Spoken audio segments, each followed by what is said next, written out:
Verse 1.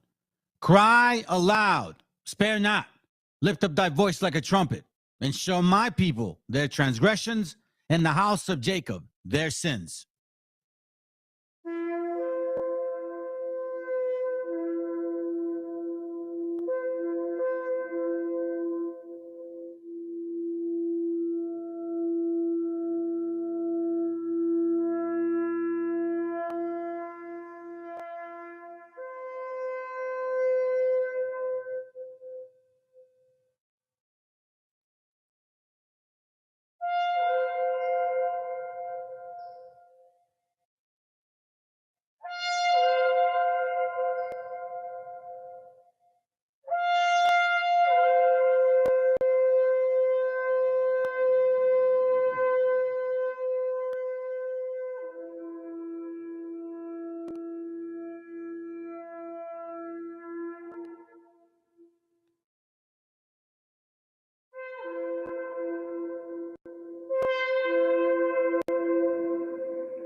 Copyright disclaimer.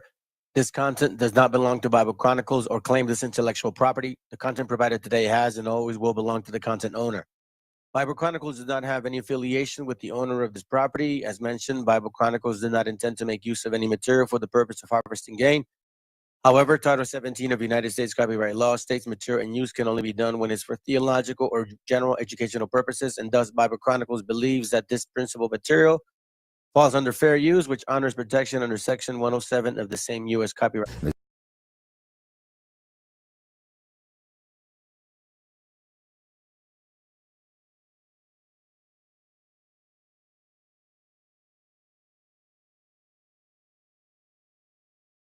Que es un criminal sionista, lo digo abiertamente, en Estados Unidos que es un criminal sionista, lo digo abiertamente, él apoyó a Trump y es íntimo de Netanyahu. Entonces cuando llegó Netanyahu a Dallas, Texas, que había un grupo de judíos o israelíes, no sé cómo se diga ya eso, le decían, oye, ¿por qué persigues tanto a los palestinos? Y les dice, los palestinos son para nosotros los israelíes lo que los mexicanos son para ustedes en Estados Unidos.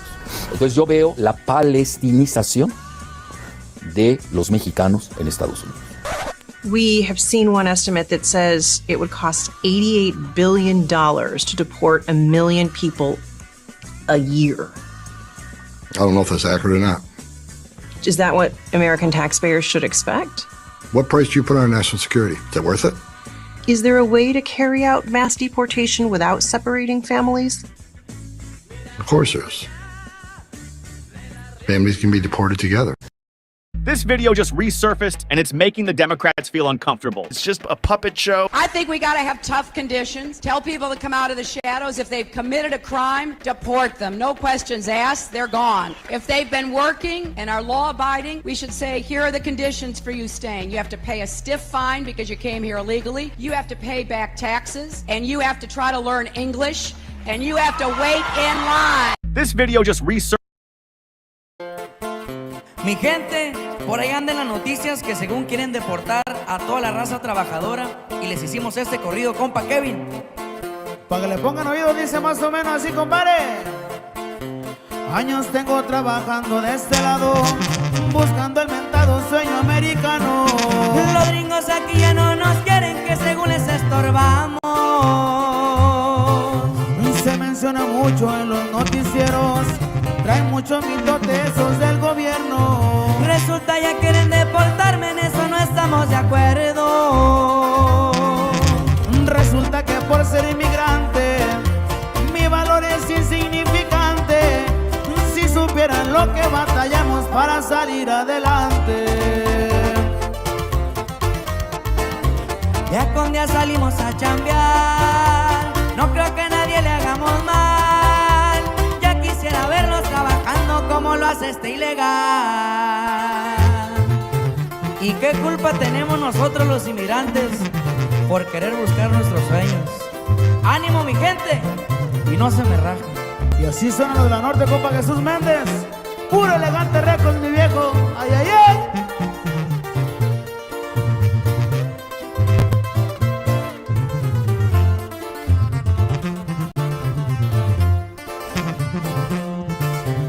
Unos días no duermo y otros como mal, pa' que a mi familia nada le pueda faltar. Se murió mi madre y a mi padre, espero volverlo a mirar. Canto por mi gente, no se vayan a agüitar, que Diosito es grande y de esta ley nos va a salvar. No más acuérdense de Florida, nos volvieron a ocupar. Resulta que por ser inmigrante, mi valor es insignificante. Si supieran lo que hemos sufrido para salir adelante. Día con día salimos a chambear, no creo que a nadie le hagamos mal. Ya quisiera vernos trabajando como lo hace este ilegal.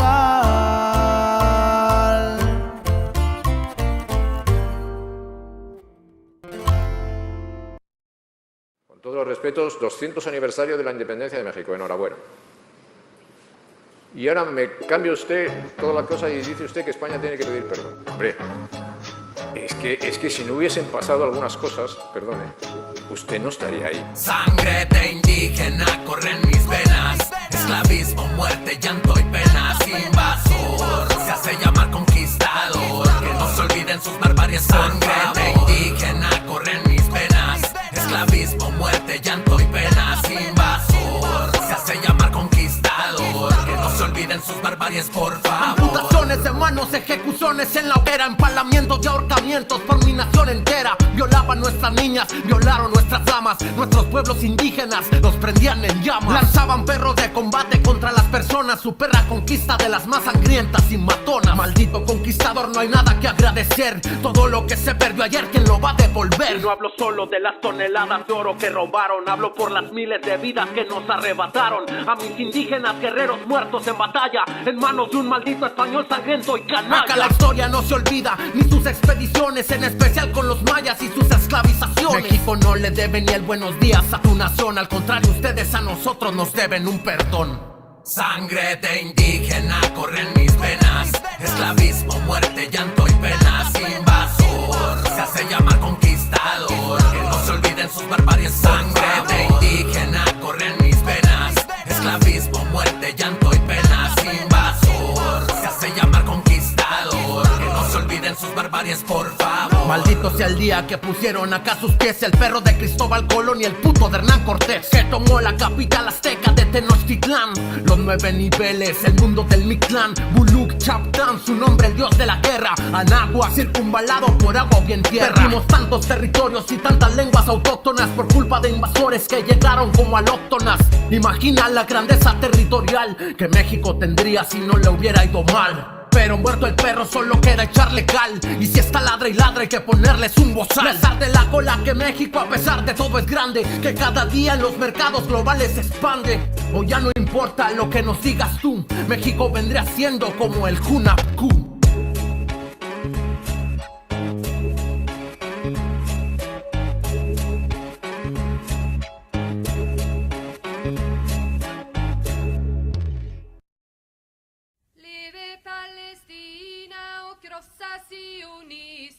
Liebe Palästina och krossa sionismen. Liebe, liebe, liebe Palästina. Liebe, liebe, liebe Palästina. Liebe Palästina och krossa sionismen.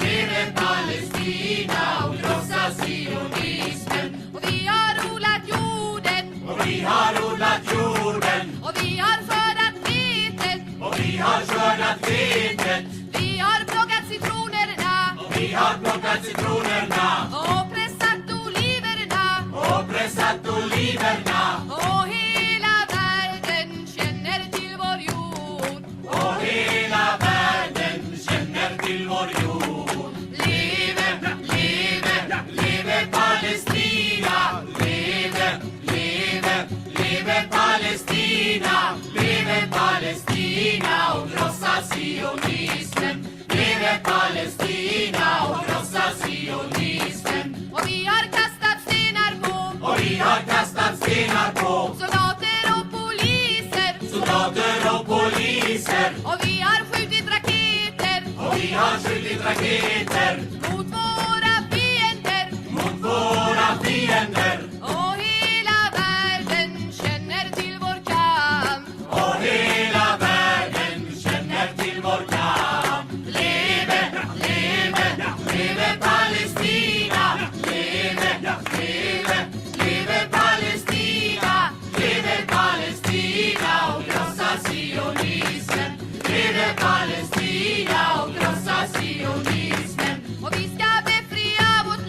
vi ska befria vårt land från imperialismen. från imperialismen. Och vi ska bygga upp vårt land Och vi ska bygga upp vårt land till socialismen. till socialismen. Och hela världen kommer att bevittna.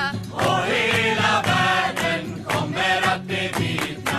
Leve, leve, leve Palestina. Leve, leve, leve Palestina. Leve Palestina och krossa sionismen. Leve Palestina och krossa sionismen. Leve Palestina och krossa sionismen. Leve Palestina och krossa sionismen. Leve Palestina och krossa sionismen.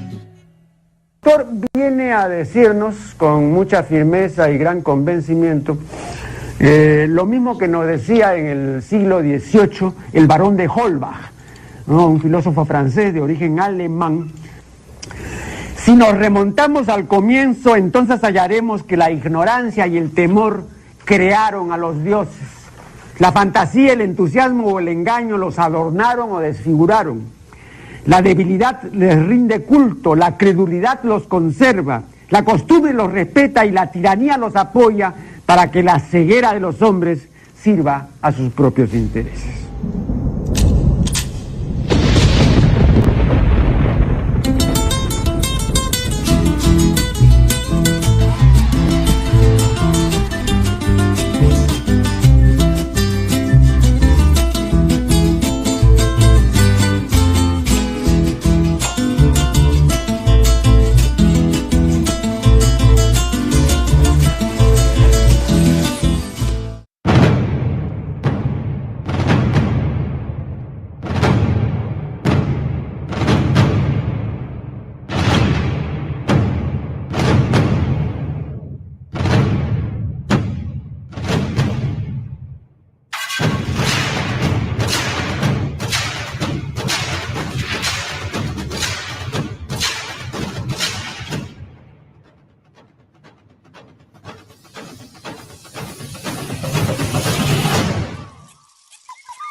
Hey, what up? What up? What's up, fam? You guys probably hear a different microphone. I'm not able to do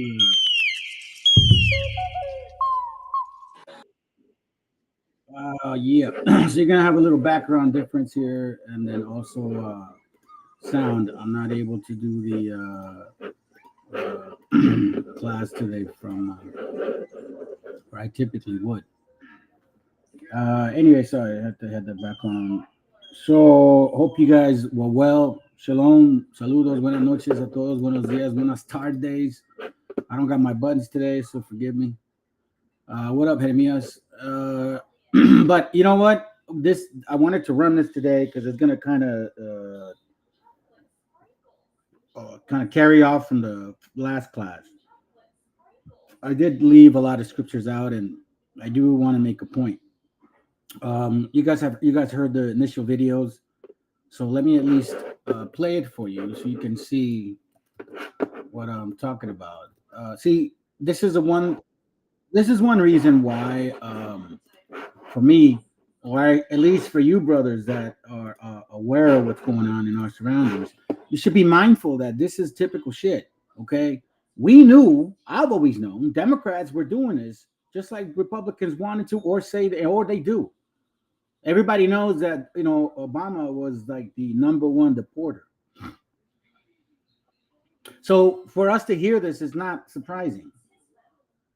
And see, that's why, family, y'all need to realize they say it themselves. I was saying it before, but they were saying it. I mean, they finally said it. This is a black and white thing. Stay out of the voting. They said it themselves.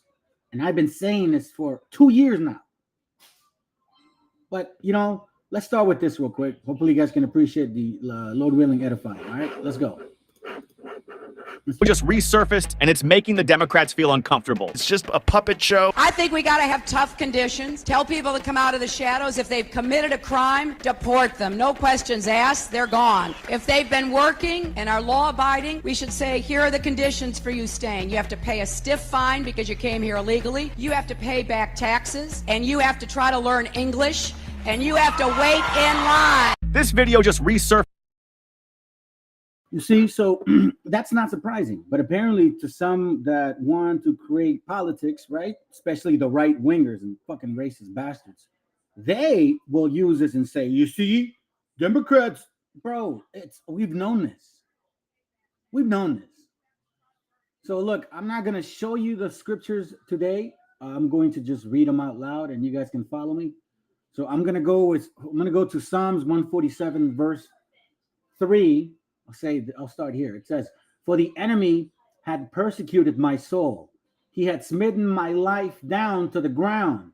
He had made me to dwell in darkness, and those that have been long dead. Now, this darkness is also for example, our people are still, I could say a lot of y'all still looking up to this nation, thinking that they are really here in it for you. Why do you think so many people voted for this orangutan? He had made me to dwell in darkness. They are darkness. I'm going to show you what desolation means as well. Edom, a desolate place, is also darkness.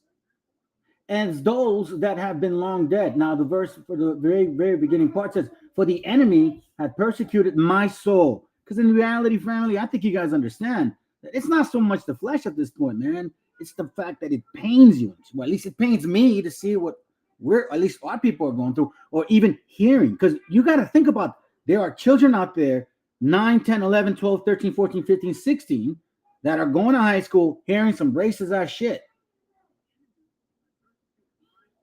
And I know a lot. I know there's people that don't give a shit about this. You know what I mean? I'm not one of those channels where you're going to have me go on a link like, hey, what's up, bro? Let me just tell you what I got in my mind and just, whatever. No, man. We're going to go into some scripture real quick. Verse 4, therefore my spirit overwhelmeth within me. My heart within me is desolate. That's why it talks about being persecuted and dwelling in darkness. Let's go to verse 17 real quick so you can actually get an idea. Stay in the same chapter, 143. Actually, let me go with, I think it's Isaiah. Hold on a second. I know I wrote it down. Give me a second, fam. I started. I must have done it again. Hold on a second. Is it 50? Matter of fact, let's skip that. Let's go to 2nd Ezra 15 and 1. 2nd Ezra 15 verse 1. It says, behold, speak thou in the ears of my people the words of prophecy, which I put in thy mouth, saith the Lord, and cause them to be written in paper. So not only do you have to say it, you got to take notes on it. You got to study this stuff. You got to write it down. Listen, man, I've done it. I still do it. I go through my notes. I still write the stuff down. Behold, speak thou in the ears of my people the words of prophecy, which I will put in thy mouth, saith the Lord. Now, some Christians believe in the Armageddon, quote unquote. Some people believe in death and heaven. Some people don't believe, actually, most people don't believe. I would say this: most people don't understand the concept of the regeneration the way it's spoken in the Bible or in the big book. It says, behold, speak thou in the ears of my people the words of prophecy, because prophecy means something to come. So if Ecclesiastes says what has been in the past is today and what is today is tomorrow, that means that there is such a thing as regeneration, or also the re-seeing of history. Once again, we see in 100 years past right now today, and cause them to be written in paper, for they are faithful and true. Somebody's going to take notes of my book that I have. I have notes here in my home. My son may be the one that picks them up and looks through it. If I pass away, let's say early by accident, he's going to have to reflect on what I've done or who I am. That's what ends up happening, right? So those things also matter. Fear not the imagination against thee. Let not incredulity of them trouble thee. So exactly like what she was just saying right now. Let's listen to it again. This is nothing new to us. Democrats, Republicans been saying this shit to us for quite some time. And it's making the Democrats feel uncomfortable. It's just a puppet show. I think we got to have tough conditions. Tell people to come out of the shadows. If they've committed a crime, deport them. No questions asked. They're gone. If they've been working and are law-abiding, we should say, here are the conditions for you staying. You have to pay a stiff fine because you came here illegally. You have to pay back taxes. And you have to try to learn English. And you have to wait in line. You know, and honestly, man, and I fucking laugh at everybody. All you damn Democrats talking all this shit, being mad at Hispanics because they didn't vote on your side. That was black and white folks cheering on that shit. Now, let me remind you that America doesn't have an original fucking language. And if it did, it was Spanish, you dumbasses. Because as far as I know, 13 colonies were predominantly British and they weren't speaking this kind of English. And the rest of this land was speaking mostly Spanish and, as you know, tribal dialects. There was no such thing, but yet you're demanding people to, oh, you got to speak it. Really? Most of you guys don't even speak your own language properly. That's the fucking funny part. Matter of fact, let me get that for you, bro. Lamentation 4:21. Lamentation chapter 4, verse 21 says, rejoice and be glad, O daughter of Edom, that dwelleth in the land of Uz. The cup also shall pass through unto thee. Thou shalt be drunken, and thou shalt make thyself naked. That is a perfect scripture into the whole class. Sure, whatever Chicloso likes to call it. I'm never going to let that shit go. That's a really good scripture there because it actually allows us to see how the tables are turning. You see, family, the less you sin, the less tainted you are of these spirits. That means that eventually they're going to have to go to a dirty home. And anywhere that it could be dwelling in that's dirty, like a pig, it's going to stay there like the scriptures talk about. Mark 4, right? We see the Messiah get rid of all those demons, legions. They jump into the pigs. Swine, unclean. Spirits have to move and stay in flesh. So if you're in sin, guess what's going to end up becoming? You're going to be coming and carrying many, many, many spirits. Rejoice and be glad, O daughter of Edom. And that's why it talks about being drunk of the cup, because we were drunk of the cup full of sin. Full of sin. Because I'm going to tell you this right now. My wife and I were talking about this, and I told her, she's like, what do you mean everything's sitting out of it? I don't mean sin like everything's sin. I'm talking about when my spirit is not moving, in a proper manner, that's not good. And it's not making me feel comfortable. I don't feel comfortable when I'm quote unquote sinning. That's the concept of drinking, being drunk again. Now this time it's going to be unto you. Rejoice and be glad, O daughter of Edom. Enjoy this power. Trumpizoids. Come on, man. Bring it, bro. Y'all want to thread it? Listen, if you believe in the Bible, then you know damn well what's going to happen. When you're the aggressor, he that leadeth into captivity shall go into captivity. If you know the Bible, you would understand what that means. That dwelleth in the land of Uz. The cup also shall pass through unto thee. Thou shalt be drunken and shall make thyself naked. Now, when you read this here, when you read this in that actual sense, let's go back to this. Now you can see how 2 Ezra 15:1 says, behold, speak thou in the ears of my people the words of thy prophecy, which I will put in thy mouth, saith the Lord, and cause them to be written in paper, for they are faithful and true. Fear not the imagination against thee. Let not the incredulity of them trouble thee that speak against thee. Why? Because they have drunken the cup already, family. I'm telling you, man, I can see it. For all the unfaithful shall die in their unfaithfulness. Behold, saith the Lord, I will bring plagues upon the world. You that made us drink the cup, now we can see you drink it twice as much as we did. I will bring plagues upon the world, and the sword, famine, death, and destruction. For wickedness has exceedingly polluted the whole earth. The nerve of people to claim to be Christians, and at the same time celebrating a holiday that has nothing to do with the book. December 25th. Show me in the Bible where it says December 25th is an actual holiday. And I will do it myself. Christians, or anybody that claims to believe in the Most High. Therefore, saith the Lord, or in the Messiah as well, I will hold my tongue no more as touching their wickedness. This is why I wanted to do this class, which they profanely commit, because we're going to see some examples of, like, you guys blame raza or so-called Latino, so-called Hispanics, and you only use that because of the colloquial understanding or because current words that we are familiar with, because those words do not belong to us. We're Taínos, Arawak, Mexicas, as best as we can say, for the most part. I would like to let you guys know that we're Hebrews. I know that's hard. That's a hard pill to swallow for a lot of you. How can you say that a Bible that killed us is part of us? Well, you know, I tell you this. I've spanked my kids, and they don't like the belt. But it's not the belt's fault, is it? It's the fact that they fucking didn't listen to me. Now, I don't do that no more. I will hold my tongue no more as touching their wickedness, which they profanely commit. Neither will I suffer them in those things in which they wickedly exercise themselves. Now, we know what was going on. Let's say, just for example, for the sake of understanding politics, current event, what was being told to everybody in America? Vote this or vote that. They were being promised something that probably was not going to come true. Inflation is not going to change, gente. Nobody is going to be able to save this shit. You guys have to understand economy on a micro and macro level. You can't just sit here and believe that, yes, we had a good run. That's it. It's over. People now can compete. They become smarter. There is such a thing called the Bucareli. Matter of fact, I have notes on that, if I recall.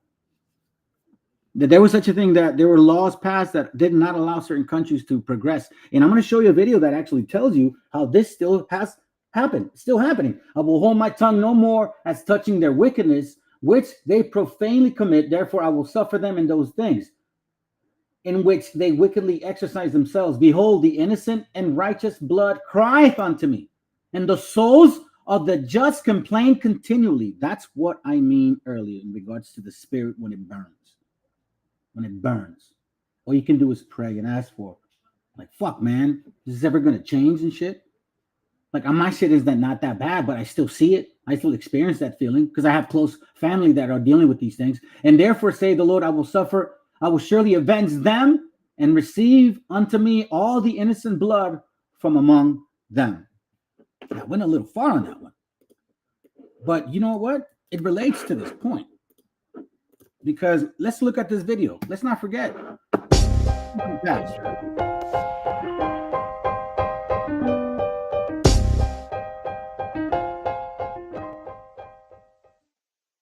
In May 1954, the U.S. Border Patrol announced Operation Wetback, a campaign to deport Mexican workers who were in the country illegally.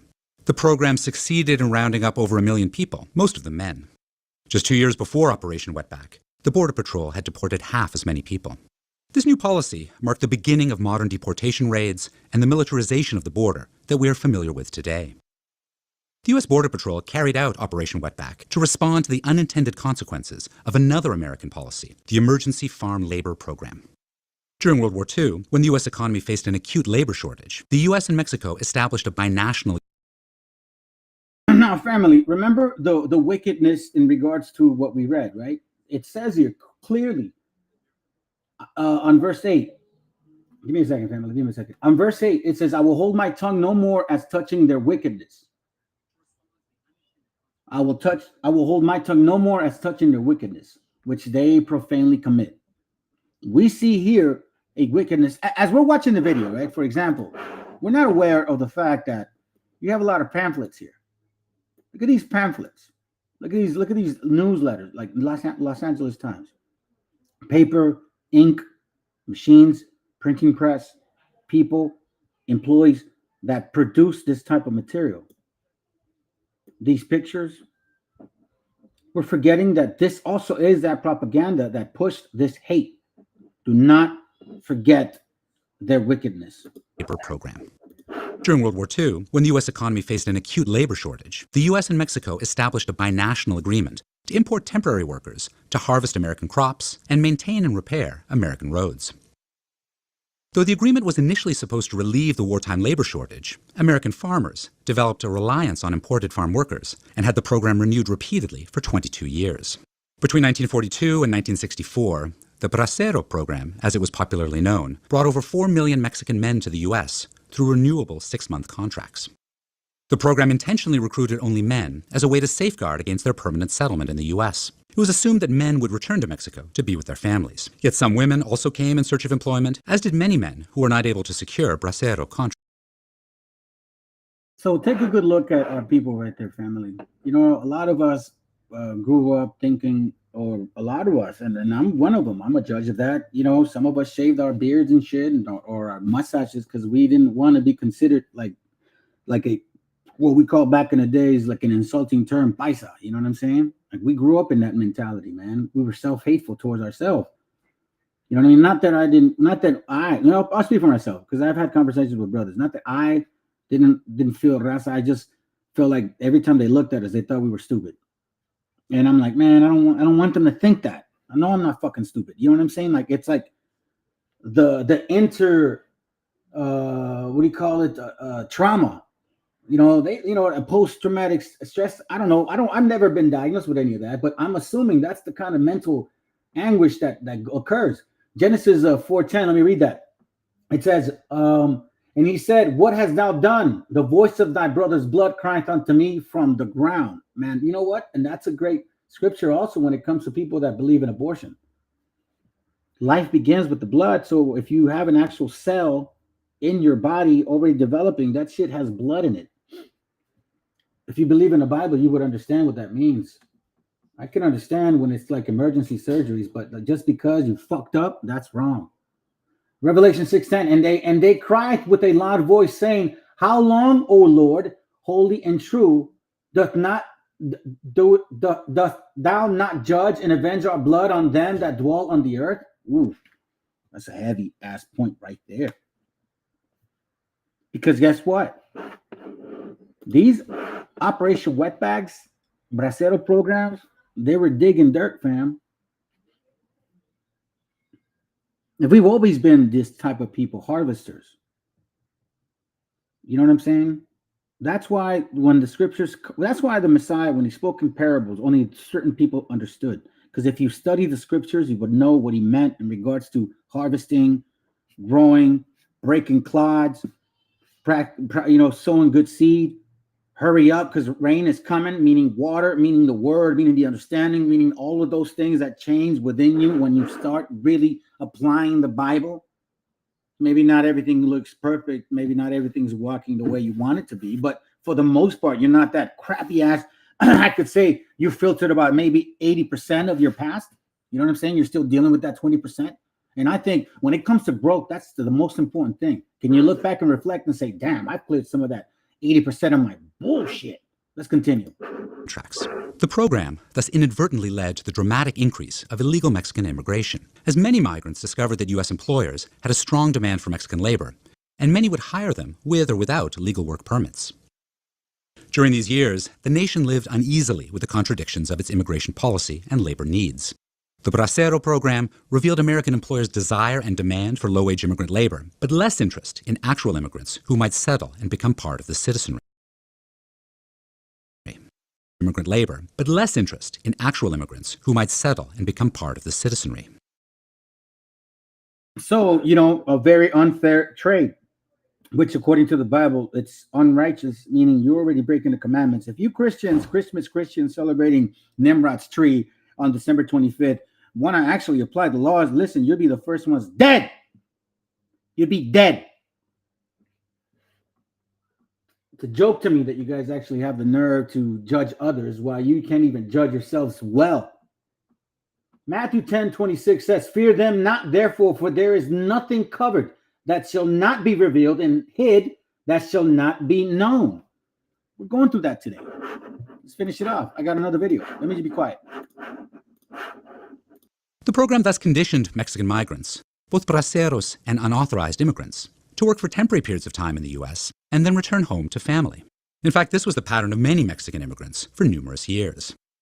American enforcement policy, however, had to reconcile the high demand for the importation of hundreds of thousands of workers with the deportation of those who came without contracts. Deportation. By the way, that's not a movie, okay? That's real shit. inflamed tensions between agribusiness and federal authorities.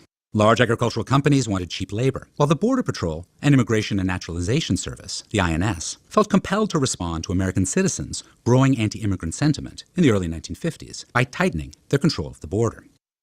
For years before Operation Wetback, agribusiness used its economic power to control the U.S. Border Patrol's enforcement of federal immigration law. On some occasions, Border Patrol and INS officials would simply look the other way when they encountered undocumented immigrants, or, in some cases, legalize them on the spot to avoid disrupting an employer's workforce, especially. Now, keep in mind, this is the picture that belongs to 1917. If this is it, I don't know if it's a typhus one. How has this changed? In 1917, our gente was getting fumigated coming in here. How has this changed?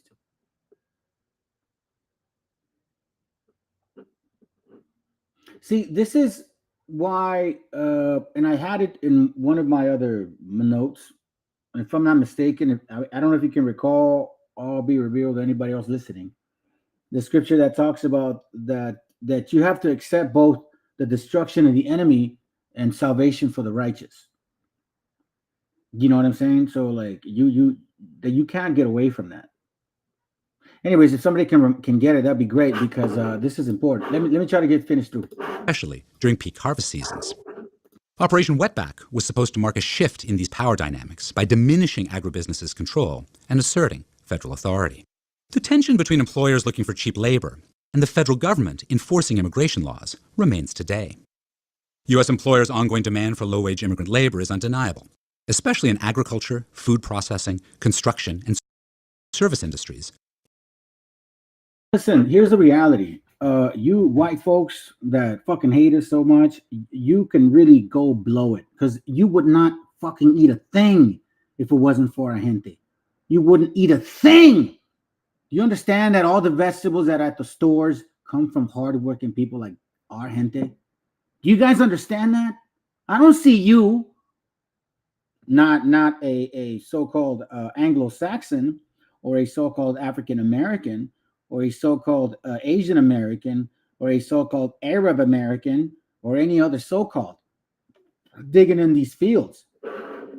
Let's continue. Immigrants continue to do the lowest paid, least prestigious work, as they have long done. The restrictive immigration policies that prohibit so many of them from entering the country legally, however, have resulted in an estimated 10.5 million people living in the U.S. without authorization. This is based on statistics from 2021. The accompanying aggressive deportation policies of recent administrations have meant that such people are living very tenuously in the U.S. with the constant threat of being removed and separated from their families.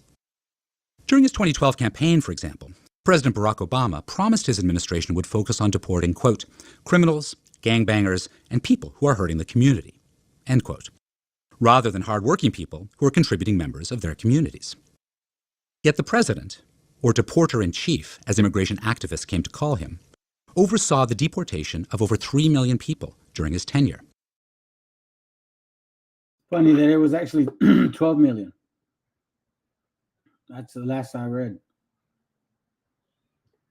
And then when the first time so-called the majority of you Hispanics, I'll call them like that for now, so-called Latinos too, right? That's not really what we should be called anyways. But if you connect to that, most of you who voted, guess what? The left ended up hating you even more. And they threw it in your face. Can't wait for you to get deported. It wasn't just red caps. It was blue caps saying right now on YouTube, can't wait for you Mexicans to be deported. And I'll tell you what, man, this is a very offensive topic to a lot of people, a lot of Christians, because you guys don't like to talk about that shit. You like to swing the Bible around, but you cannot back it up. Let's continue. This was more than any of his predecessors, or in any other period in U.S. history so far. 2/3 of those deported had no criminal record, other than the civil violation of being undocumented. In the current immigration debate, Democrats have been more apt to propose immigration. You hear that? So for all you guys that are getting mad at this red cap trying to deport everybody, I've been mad at them for a while because they've been doing it in secret. Again, everything that's in secret shall be revealed. Like the brother's name, all will be revealed eventually. Immigration reform than the Republican counterparts. Still, both parties might want to consider then Florida Governor Jeb Bush's 2014 remarks on the personal, very human roots of illegal immigration. He contended that people living in the U.S. without documentation have come because they, quote, worried that their children didn't have food on the table. He even went so far as to assert that immigration is a, quote, act of love. Certainly, migration has been a survival strategy throughout human history. Yet regardless of one's views on the matter, we would be wise to recognize that the current immigration and deportation crisis has its historical origins decades earlier.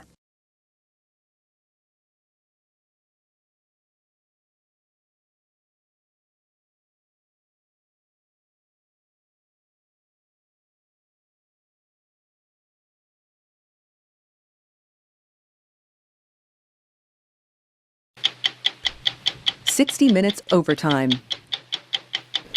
The Republican platform promises to launch the largest deportation operation in the history of our country, even larger than that of President Dwight D. Eisenhower.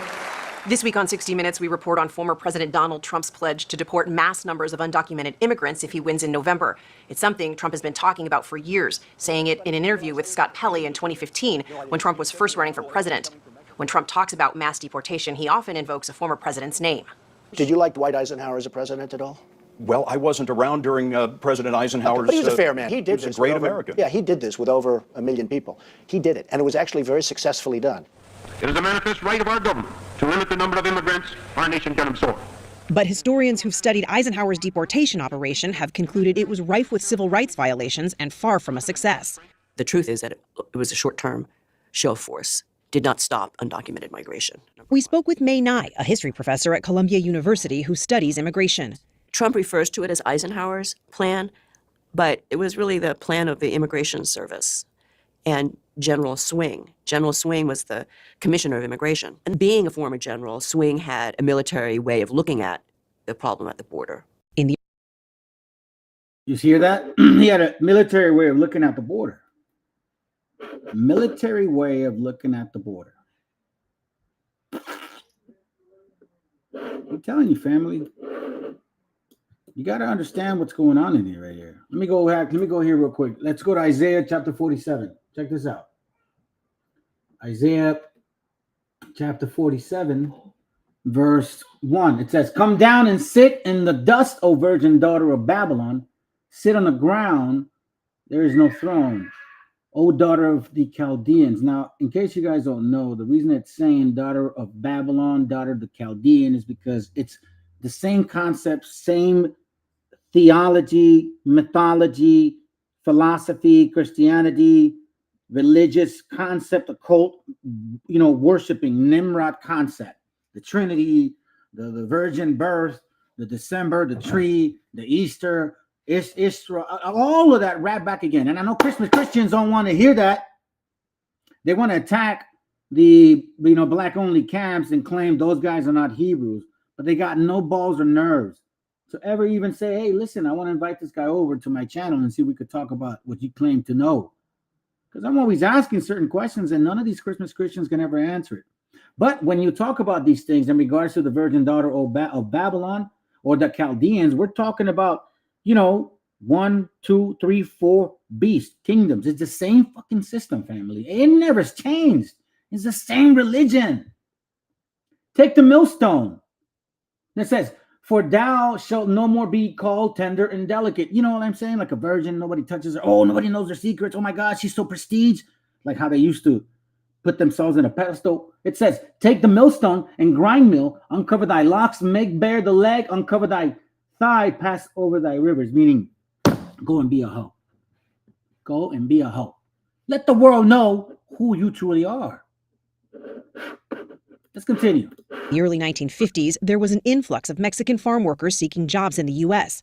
CBS's Edward R. Murrow reported on it in 1953, using a slur that referred to people who crossed the Rio Grande illegally from Mexico. Every 30 seconds, a so-called Mexican wetback enters. You hear that? Now, I've said this to you guys before. That's like calling a black person the word nigger. And I'm going to say it that way. nigger. That's what it means when you call us wetbacks. Do you understand what that means? But it's been so okayed that you have people claiming the Eisenhower, we're going to redo the Eisenhower. Trump is literally saying Operation Wetback. How about they say Operation Nigger? What did they say that? Will that be racist then? When it then it matter. Then it fucking matter. No, it would matter. It would matter? I mean, I'm confused. When would it matter? So when it's called wetback or nigger. You see what I'm saying? But it's the same intent. It's the same hate. Because just like they would lynch them, they would lynch us. No fucking different.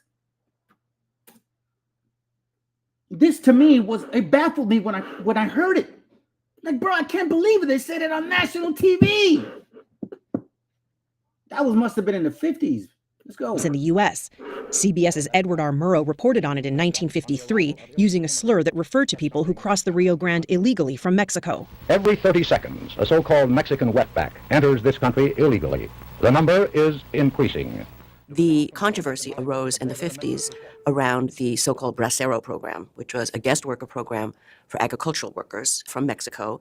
The growers who were hiring these workers, they preferred undocumented workers because they had fewer regulations governing their treatment. But this became an embarrassment to the Immigration and Naturalization Service because they wanted the farmers to only take the contracted braceros, and it was embarrassing to them that there were so many so-called illegals coming over. So the Commissioner of Immigration, Joseph Swing, concocted this big plan. The other word instead of wetback, it's called illegal. Okay, that's the softer word of the NGR, and I don't like saying that shit, to be honest with you. But I want to make sure that I emphasize the feeling because it sounds horrible. It's because it's the intent of when you say it, man. Like how can you say that to people? The only way you say that to people is because you effing hate them. And this was a word, the NGR word that these so-called white folks use so eloquently. Like no big deal. And now we see a man on national TV, wetback. So eloquently. And now they're saying illegal alien, which is the same damn connotation of hate. Let's continue. Plan to round up and deport the so-called wetbacks, right? Wetback was an ethnic slur, really. It was the idea that people swam the Rio Grande to come over illegally, right? So it's called Operation Wetback. In California's rich Imperial and Coachella valleys, guards round up Mexican workers without identity cards and start them on the road back home. In 1954, the U.S. government deported massive numbers of undocumented Mexican laborers, most of whom were working on farms near the border. These people were just rounded up, put on trucks and buses, driven over the border, dumped on the other side, sometimes in the desert. In one case, 88 people died from sunstroke, and more would have died had the Mexican Red Cross not come to their rescue. According to Professor Nye, the mass deportation operation lasted about a year. It became expensive to maintain, and American agriculture growers had begun to comply with a federal program to hire Mexican workers legally, leading them to use fewer undocumented laborers. At the time, the Eisenhower administration said it carried out over 1 million deportations, but historians now believe many people were deported more than once, and that the real number of people is significantly less. 2 historians told us that some U.S. citizens were mistakenly deported as well. Oh, this is funny. 60% of them were. Let me read that real quick. Isaiah 14:16. They that see thee shall narrowly look upon thee, narrowly, and consider thee, saying, is this the man that made the earth to tremble, that did shake kingdoms? Meaning, is this the people? America? What the fuck happened to them? How come they are not? They're going that desperate? They really are that desperate? Because this is desperation. You guys are at the corner. Beast of people and men. Because that's exactly what Proverbs 3:18 says. Look it up. Seeing men as beast. Isaiah 14:16, they that see thee shall narrowly look upon thee and consider thee, saying, is this the man that made the earth to tremble and that did shake the kingdom? Let's go to Isaiah 47. Back to that. Now it's talking about it in the actual verse in the woman sense, but it's the same shit. Exposing yourself. Is this like we used to look at you all delicate? Is this the hoe we used to look at you? Kind of like, damn, this was a housewife. She was a hoe. Damn, just like that. Isaiah 47:1. It says, "Come down and sit on the dust, O virgin daughter of Babylon, and sit on the ground. There is no throne, O daughter of the Chaldean." Again, it's because it's from the first kingdom of Babylon.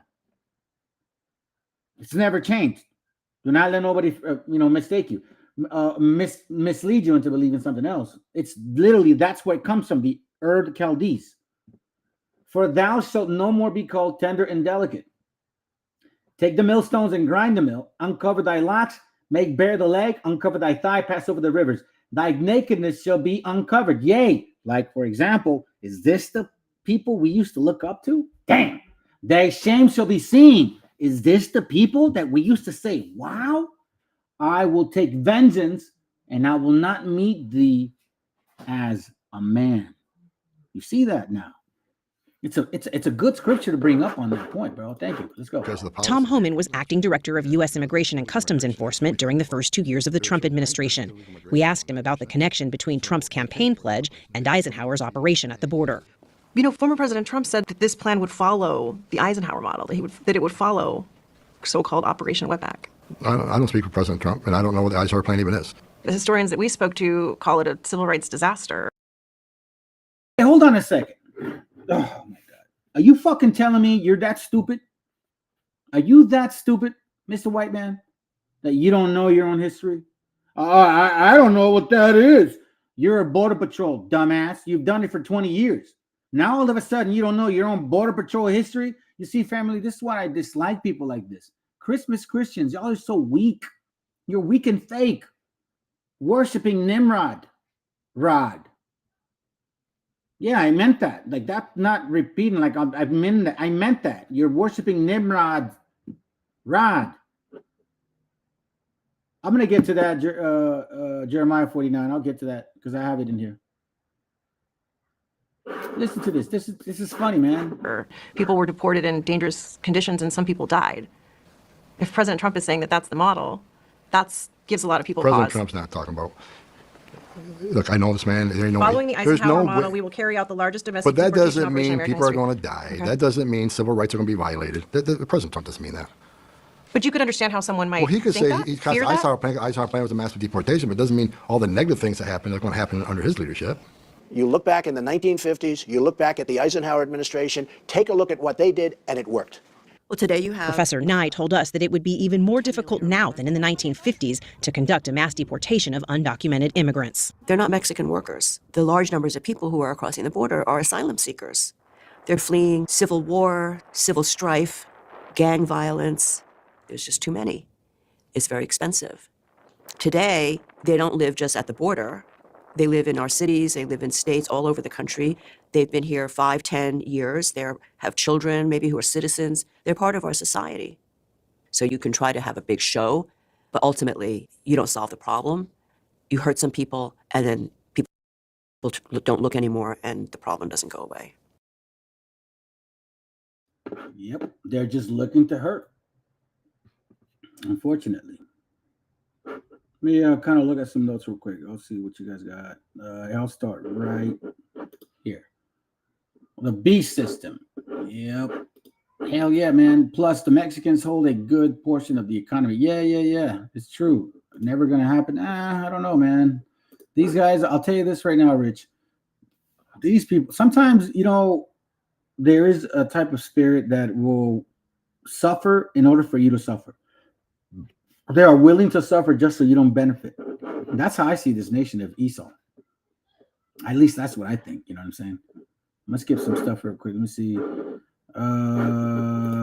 If they deported all the Mexicans, their economy, it was just crashed. Well, it's not all just Mexicans working those things. It's a bunch of different people. Let's see what else. Trying to keep the bullshit dollar going. Yeah, I'm going to touch on that too. Let me see what I got. I'm gonna skip some stuff. Operation Gringo. Let's deport these these white people back to Europe. Where are your papers, Holmes? That'd be funny, man. Hey, check this out. I'm gonna show you this video real quick. I think it's important to see. All right, hold on a second.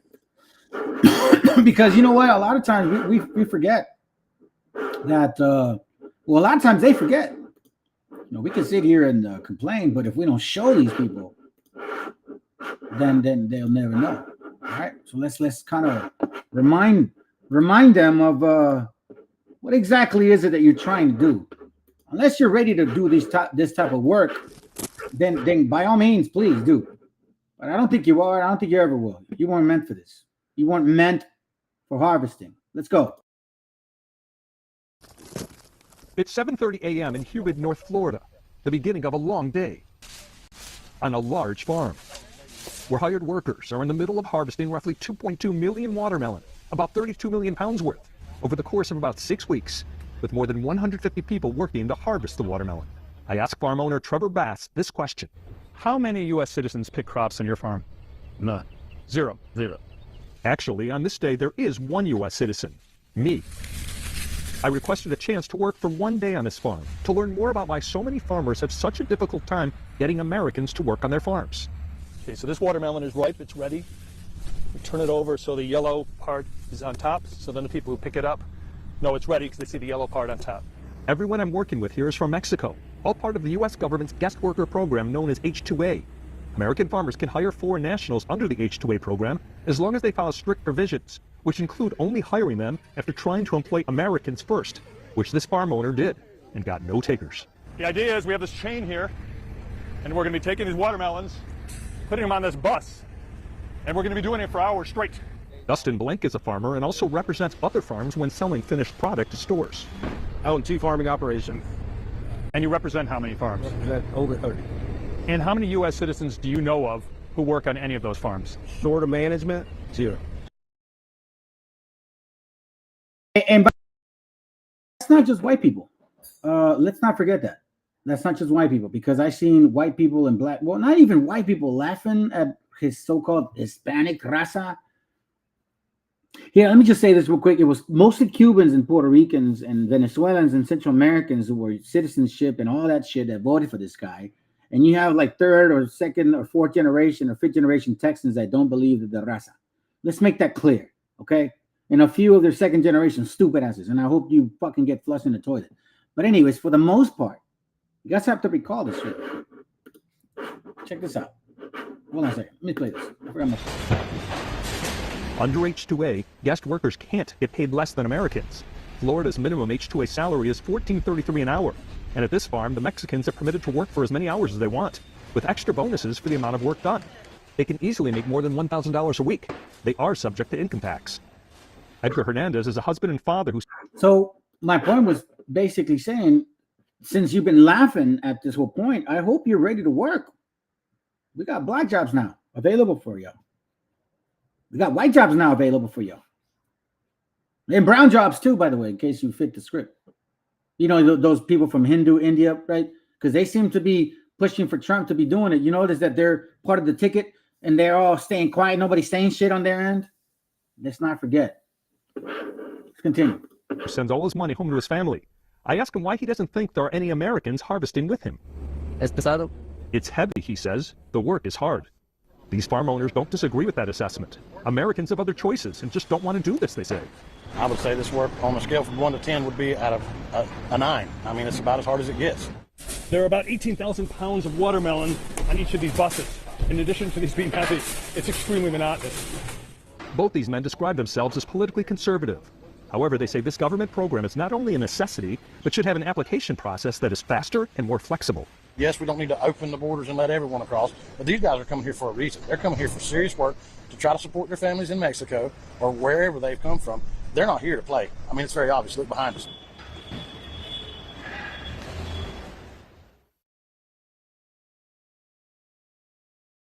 They're not here to play. Really? Really, bro? Here's the worst part about this whole thing, man. Let me get that for you real quick. Here's the worst part about this whole thing.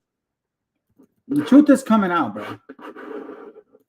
You know, a lot of times we get bombarded and blamed for what did Trump do when he came down those stairs, those electric elevators? And then he goes in his podium. Mexicans are what here? Let me see if I can find it. Give me a second, because I need to find that shit. That shit bothers me. You have to remember Trump's first run. Give me a second. Let me see if I can find it. There you go.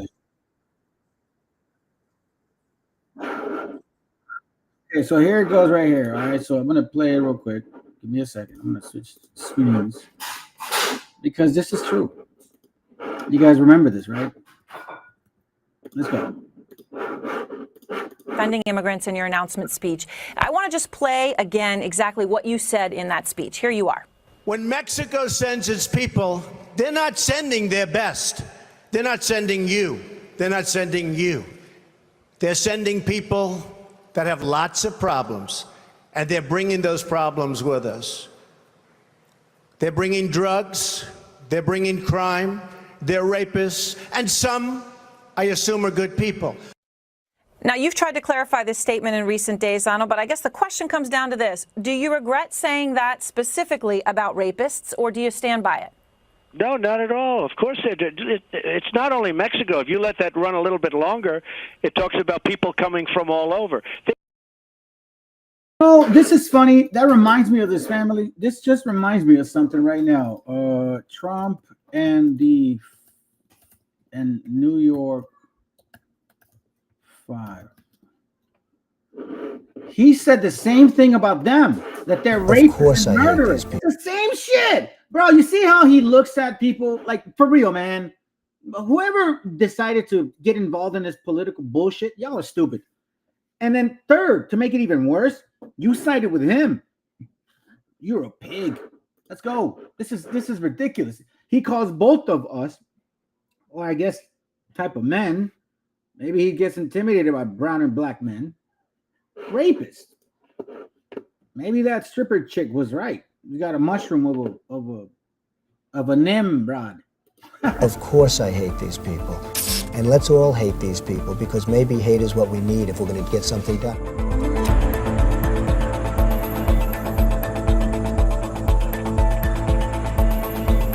Found a female. She was still alive, in fact still is.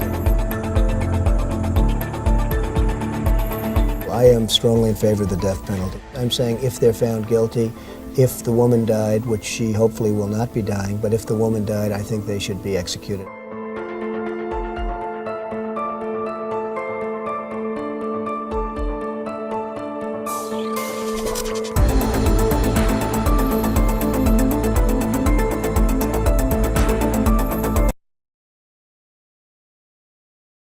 Yeah, Rich. I know it's old, but it's still relevant. You know what I'm saying? It's still relevant. Rapists and murderers. It's never changed, even to this day. Rapists and murderers. Don't they bring up that woman that supposedly they raped her? Rapists and murderers. I mean, savages that were over-sexualized. We cannot maintain ourselves. That's how we reproduce so much. So we just fuck around and not actually think about what we're doing.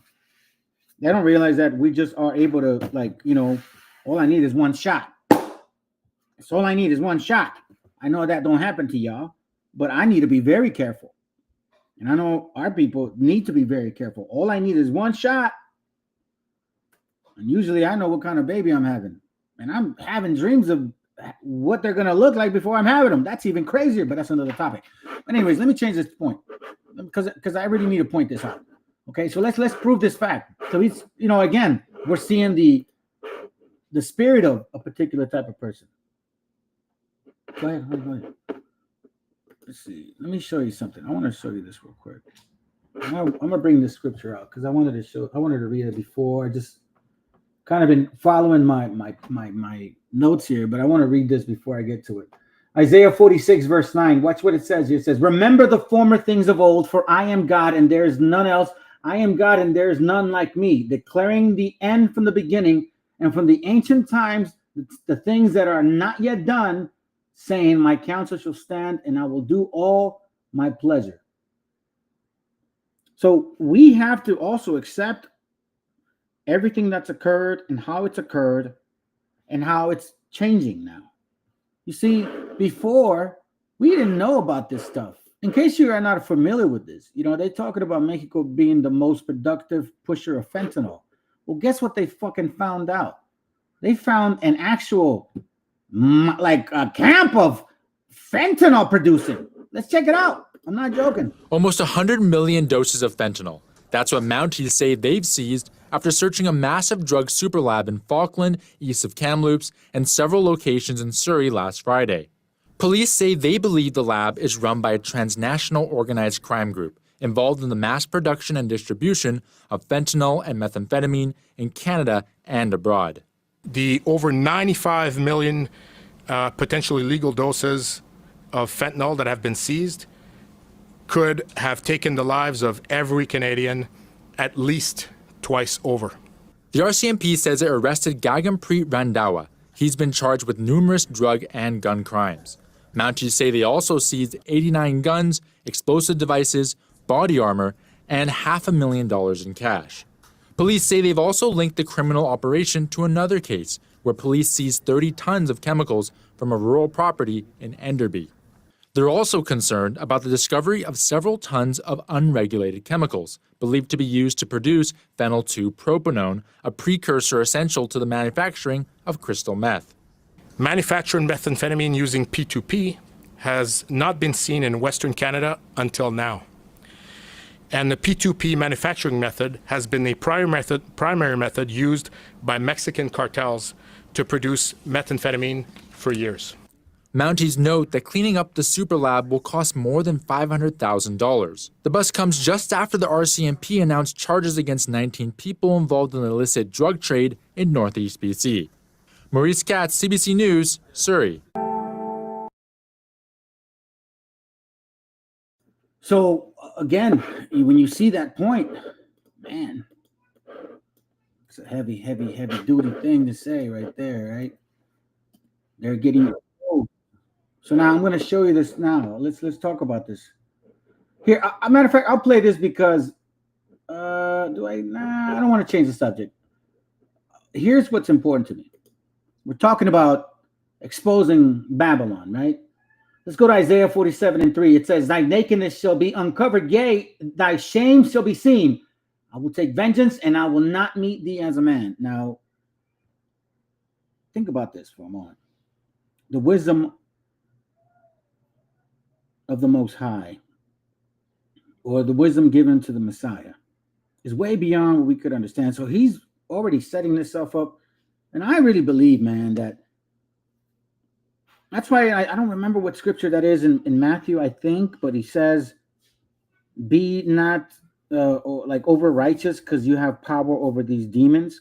You know what I mean? Because they could cure people from these demons, but just be humble enough that you found repentance. Something to that effect, man. I know I'm messing up that scripture, but it really comes to show you that this is a spiritual world that can actually take over people. And from what I'm seeing is, man, self-destruction. That's why I called it, and I've been calling it that, the Midas touch, occupied, MERICA, occupied by the wasp. We're going to see some actual examples of how blind people can be. The same people that actually have fed you. And this is also for you that follow bullshit. Let's look at some maps and kind of get examples of like who's really the hardworking people and who's really not, and where is most of the money going to or coming from, and who is producing it and who's not. I think that's important. Okay, so check this out. I got a video to show you, and then I'm going to show you some maps and examples of what this lady's talking about. Let's go. This is interesting. Yes, there's plenty of evidence to show that Republican policies are horrible for many things, including the economy. Just look at the performance of red states. Red states have some of the highest rates of poverty. They have some of the highest rates in hunger and food insecurity. They have some of the highest rates of people who depend on high-cost, high-risk forms of credit to make ends meet. They have the lowest rates of job growth. Red states have the lowest per capita GDP. Red states have some of the lowest average salaries. Red states have some of the lowest higher education attainment rates. And red states' education systems rank the lowest. Research shows that education is one of the best ways to get out of poverty. Republican states rank the lowest in healthcare. Republican states have the highest death rates for COVID. Republican states also have the least healthy populations. If you're sick, it's much harder to hold down a job. Red states perform so poorly that they have to be subsidized by blue states. If Republican policies fail so badly at the state level, what makes you think they're going to work at the federal level? The black community. Damn, man, I wish I had my buttons. She's got a point. Because check this out. Let me go show you guys some links real quick here. Give me a second. Is it working or not? Oh, okay. Check this out. Before I move on to that, let me show you this link right here. Because it's talking about total bullshit, right? You know, total bullshit. So we're seeing confusion. This is what these people from red states are being told. And this is a lie. Because this is not a side point. I'm showing you guys how miscalculated, misinformed, completely, I don't know, stupefied some of these people from red states are. This is what they listen to. Listen, what Shambach did was already in plan. They've been working on this for quite some time. But these guys informed their red state people, oh, look, Trump said this, and now the president of Mexico made moves. That's a lie. But you see what happens when you're ill-informed? Listen to this. About this. Just a week after Donald Trump threatened 25% tariffs on Mexico and Canada unless they stop the flow of migrants into the country. And we said at the time, we said this is how he negotiates. This is, we'll never see the tariffs, but this is how he gets the people to the table. There are two developments, up north and down south. First up, it was just after the incoming president, Donald Trump, spoke on the phone to the president of Mexico, and they talked about some sort of an agreement on stopping the flow of people into the United States. Well, you know what happened? Mexican authorities that same day broke up 2 migrant caravans heading to the United States. And apparently on that same day, the migrants and caravan, the president of Mexico said that migrants and caravans will be taken care of before they reach the border. That is something new. And that happened after her conversation. And see, that's the bullshit lie. That's not something new. They've been already cracking down on this for quite some time because people in Mexico have been complaining themselves. So now that we see a bunch of uninformed idiots, let's look at this right here.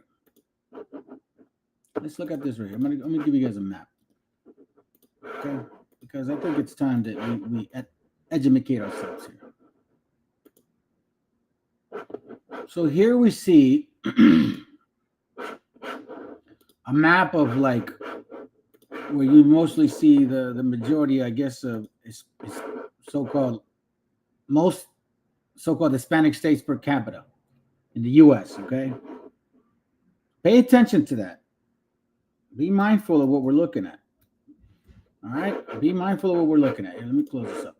Be mindful of what we're looking at here. California, all these are blue. Florida as well. Some New York. Okay, be mindful of the color. Remember, just look at the color. Like, just kind of close your eyes for a second. Just picture it for a second. Okay, you're gonna start seeing something real interesting. So now, which states have the most migrants? Okay. So now let's go. We'll go here.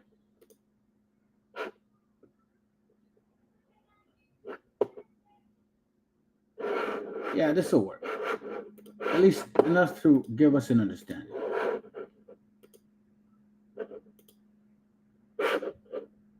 This one, yep. It says here, how many people, right? Here's how many people in each state were born outside the U.S. So immigrants make up a big part of the American population across the 50 states. So now we see California, Nevada, Texas, Florida, New York, still the major points, right? The major points. Major states.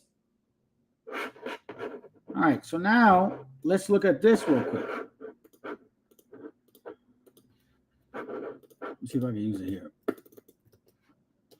I use this here. Bam. Okay. So now let's look at this here. And I think this is probably the better one to look at. That's clear. Okay, perfect. Check this out. So now that we see the maps in regards to where the majority of the people are, look at the national GDP at the current prices.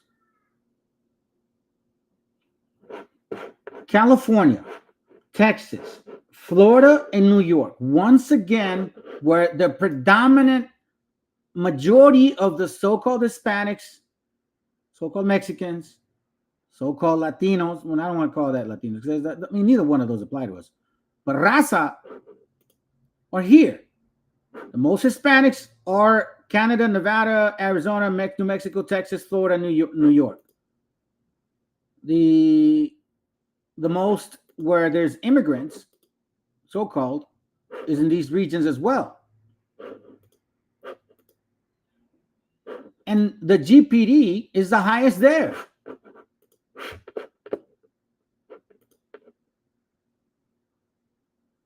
Do you realize that the least productive states are the red states? Now you know who feeds them?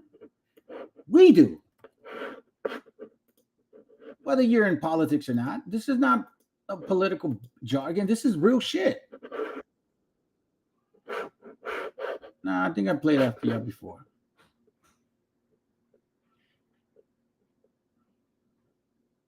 This is why those things are important. This is why it's good to know history. This is why it matters to understand the Bible. Let's go to Isaiah 47. Now let's go to verse 7. Yeah, we'll go to verse 7 real quick. I'm sorry. Now, you know what? Let's start off where we left off. Yeah, we were at 4. We read up to 3. Let's go to verse 5. Sit thou silent and get thee into darkness, O daughter of the Chaldeans, for thou shalt no more be called the Lady of Kingdoms. I was wroth with my people. I have polluted my inheritance and given them unto thine hand. Thou didst show them no mercy upon the ancients, hast thou very heavily laid thy yoke since the beginning, 1492. Then it says, and thou sayest, I shall be a lady forever, so that thou didst not lay these things to thy heart, neither didst remember the latter end of it. So here we're seeing that now, an independent so-called woman. Therefore, hear now this, thou that art given to pleasures, that dwelleth carelessly. You guys thought 99-cent stores, you know, Walmarts were going to be forever. Now you're mad because of inflation. Now you're mad because you have to work 2-3 jobs. That saith in thine heart, I am, and now none else beside me. I shall not sit as a widow, neither shall I know the loss of children. See what I'm saying? Give me a second.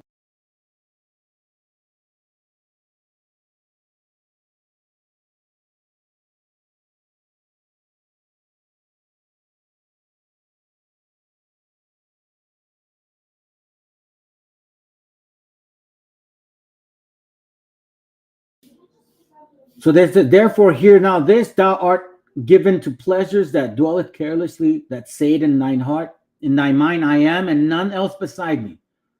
I shall not sit as a widow, neither shall I know the loss of children. Like we see it now. They want to invade Mexico. Seriously. You know, things have occurred and things are going to happen, and it's kind of, let me see if I can get it. Give me a second, family. I don't have the link. Hold on. Let me get the link real quick. There we go. Right here. That's it. Got it. Check this out. Check this out. Things are changing. The attitude, the spirit of our people have begun to awaken, even if it's indirectly or directly through the scriptures. I know that they hear the way that we speak. It's been several years now that we've been talking this way now. Wake up. Let's go. El miserable expresidente de España insulta a México refiriéndose de forma racista a los mexicanos y al presidente López Obrador. Yo me llamo Andrés Manuel López Obrador. Andrés por parte de los aztecas, Manuel por parte de los mayas. Y un paso atrás, México es un país independiente, no es colonia de ningún país extranjero. Y el presidente de México no es títere, no es pelele de ningún gobierno del exterior. Lo que no sabe este miserable es que aquí en México nos sentimos orgullosos de nuestras raíces indígenas, de nuestras culturas. Y lo que no sabe es que por historia somos hijos de dioses. ¡Que viva México! Senadores estadounidenses están furiosos con México porque el presidente López Obrador les expropiará minas ubicadas en Quintana Roo de la empresa Vulcan Materials, las cuales se les fueron otorgadas dichas minas gracias a los gobiernos neoliberales. Y durante más de 20 años estuvieron explotando las minas y llevándose todo el recurso para construcciones a Estados Unidos, dejando a su paso un ecocidio en la selva maya. Esta empresa Vulcan, en complicidad con las anteriores autoridades mexicanas, destruyó nuestro territorio. Llevaron a cabo un ecocidio. No podemos permitir eso. López Obrador les dejó muy claro que clausurará esas minas y las declarará como área natural protegida, así evitando que ninguna empresa nacional o extranjera explote ningún recurso en esa selva. And, you know, it goes back to the scripture that we were reading. In verse, I believe, verse 6, I was wroth with my people, I have polluted my inheritance. Why? By having you here. By your actions. By your actions. You have polluted this inheritance of a land. And scriptures say that we more likely will not be here in this land. Scriptures say that it's going to destroy it. I don't know. To me, that's kind of it's crazy. But now, listen, we saw how they've been absorbing all the resources at the expense of the, ecology, I guess you could say. Now we're going to find out exactly why maybe some of these people want to invade Mexico. You really think it's because of the cartel? Or is it because of the lithium? You do know that, and I think I showed this picture to you guys before. Elon Musk said, "We cool whoever we want," and then he makes another post on his X platform that the best thing to invest in right now is lithium. So then now, why are they wanting to invade?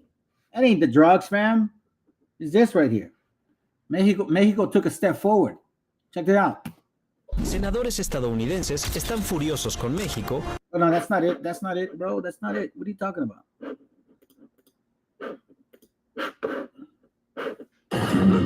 This goes right here. It goes right here. Okay. This is it right here. My bad.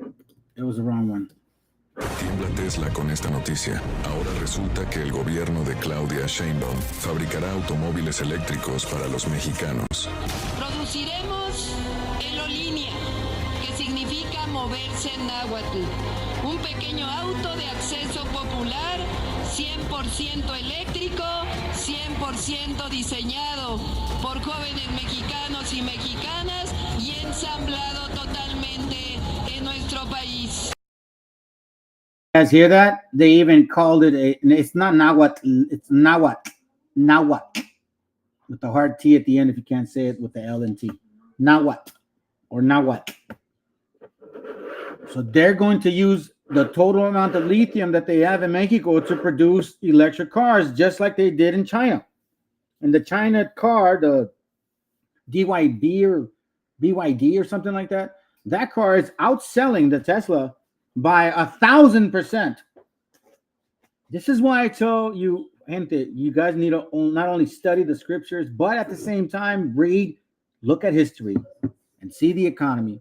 Pay attention to politics, but don't get involved.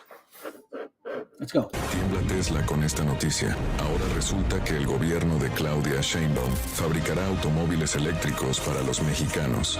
Produciremos elolínea, que significa significa moverse en náhuatl.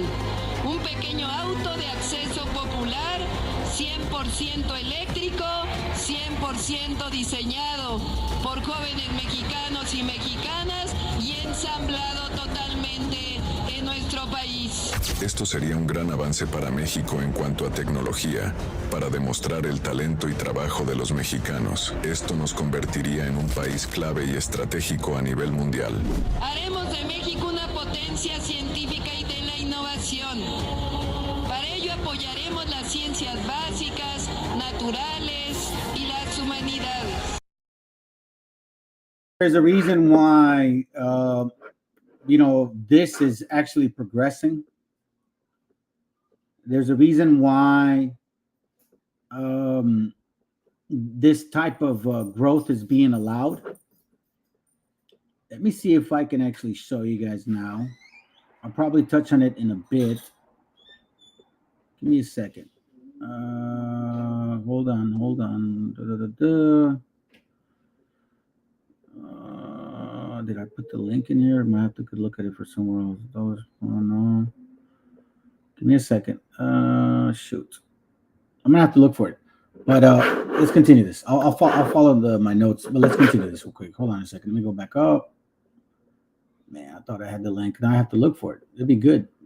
It'd be a good thing for you guys to see what we're talking about. Anyways, let's go to Jeremiah 50:1. I'm sorry, no, Jeremiah 50. Jeremiah 49:10. It says, But I made Esau bare. I have uncovered his secret places, and he shall not be able to hide himself. His seed is spoiled, and his brethren, and his neighbors, and he is not. Now, that seed that's being spoiled can also be seen in the way that Trump is picking his cabinet of a bunch of idiots. It almost seems to me like he's the Trojan Trump.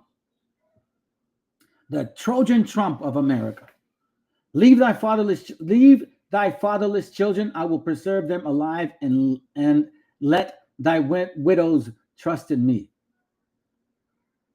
Now, this part here, but I have made Esau bare. It's a heavy point. He has been picking people that have had some crazy records, man, like child abuse or rape or I mean, I don't know if you call it child abuse, but if you have sex with somebody younger than you, then like under 18, that's child abuse, isn't it? Wasn't it one of his picks? Literally. And I think that's why Obadiah 1:8 says that whole concept of being desolate, because it starts in the mind, just like it did for us. It says, Obadiah 1:8, shall I not in that day, say the Lord, even destroy the wise men out of Edom, and understanding out of the mount of Esau? Just like Romans 1:22, professing themselves to be wise, they became fools. We read in Jeremiah 49. Let's go back to it real quick. Jeremiah 49:7 says this, concerning Edom, thus say the Lord of hosts, is wisdom no more in Teman? Is counsel perished from the prudent? Is their wisdom vanished? Desolate places. Now we have Christians that think they're super Christians and aren't even keeping the commandments, telling us how to or what to believe, going to different channels, claiming to be all Christians and shit, but can't explain a damn thing as to why they celebrate these holidays that do not pertain to the book. I'm sorry. So that's why Psalms 1:1 says, blessed is the man that walketh not in the counsel of the ungodly, nor standeth in the way of sinners, nor sitteth in the seats of the scornful, but his delight is in the law of the Lord. Now, listen to this. Blessed is the man that walketh not in the counsel of the ungodly, nor standeth in the way of the sinners, nor sitteth in the seat of the scornful. If you guys remember the scripture here, Proverbs 14:12, it just kind of came to me. Thank you, Father. There is a way which seemeth right unto man, but the end thereof are the ways of death. Why? Because you follow other people or their doctrine. Blessed is the man, Psalms 1:1. Blessed is the man that walketh not in the counsel of the ungodly. If you don't walk in their counsel, that means you're walking in the counsel of the Most High. nor standeth in the way of the sinners, nor sitteth in the seat of the scornful. Why? Because if you learn those habits of misinterpreting the Bible, guess what? You're no different. But his delight is in the law of the Lord, and is in the law that doth he meditate day and night. And he shall be planted like a tree. I'm saying here shall be like a tree planted by the rivers of water, that bringeth forth his fruit in his season. His leaves also shall not wither, and whatsoever he doeth shall prosper. Again, that's why when the Messiah spoke in parables, you should understand who he was talking to. And if you don't understand it, then he wasn't talking to you. And you dumb Christmas Christians that want to always bring up Abraham and write about him and shit, how come you never can explain why he circumcised himself after 24 years of walking with the Most High? If you say so based on your Bible. But there's other books that show that he was walking with him longer. But let's just base it on the, Old Testament, New Testament, and Apocrypha. So-called 24 years that the Most High walked, or the Abraham walked with the Most High before he circumcised. Explain that to me, Christmas Christians, why that happens. So again, if you don't understand the parable of a tree, the fruit and the tares, the breaking the clods, the being born again, the old wine and the old new wine and old bottle don't work. If you don't understand that, then you don't understand what a tree being planted by the river of waters means. So once again, blessed is he that followeth the word, and not this stupidity, because guess what? You're going to be falling into the whole dumbass shit. Oh, vote this way, vote that way. That ain't going to save you.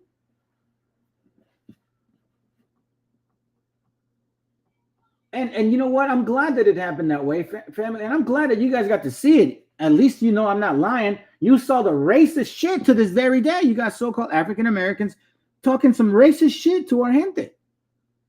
Why? Because you have the right now? I mean, damn, man. The left is not as racist as the left. The so-called white man, or the Anglo, that's the Democrat, was not bombarding so-called Hispanics on why they didn't vote with him.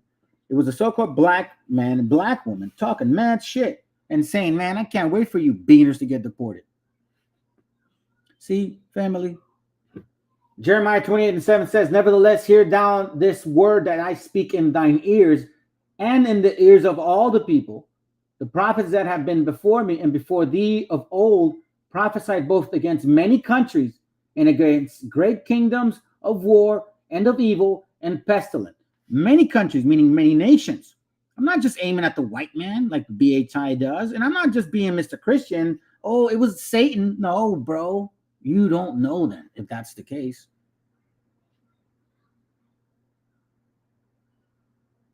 You don't know if that's the case. Now we're talking about, give you some examples of some wickedness that goes on here. Let me show you this real quick.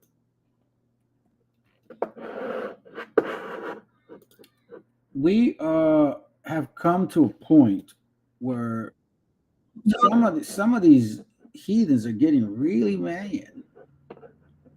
Let me show you something real quick.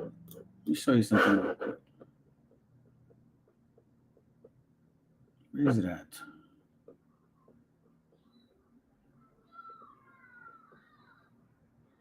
Okay, here it goes right here. So check this out. We're going to start watching it at this point here. Hold on. Also, some breaking news. Give me a second real quick. I'm going to start at the 5th minute. Oh, come on, bro. Also, here's some breaking news. Donald Trump is going to impose. Check this out. Also, here's some. Let's check it out at 5 minutes. Got something to share with y'all real quick. All right, check it out. Let's see the value. Let's see the value of things. I think this is really why the anger. You know, we saw how Donald Trump wasn't too happy with what I've been talking about. You know what I'm saying?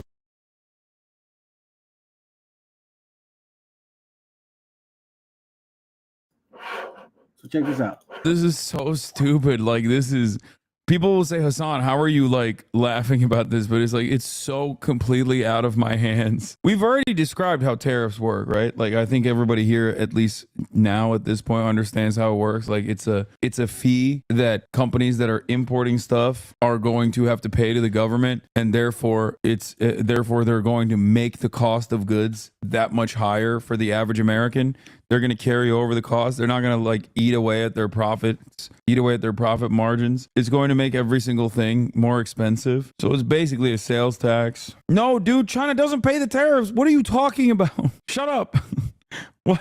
That's not real. No, why would they pay for the tariff? You want to allow drugs to come through our southern border? We're going to tariff you. You want to allow them to come through Canada? We're going to tariff you. China, if you're going to allow this stuff to get sold in our country, largely produced in China, we're going to add another 10% to your share. We are going to cost your countries, your economies. We're going to cost your businesses billions, hundreds of billions of dollars. If you think you're going to poison Americans, it's not going to happen. You're not going to destroy our youth. You're not going to destroy our society. You're not going to.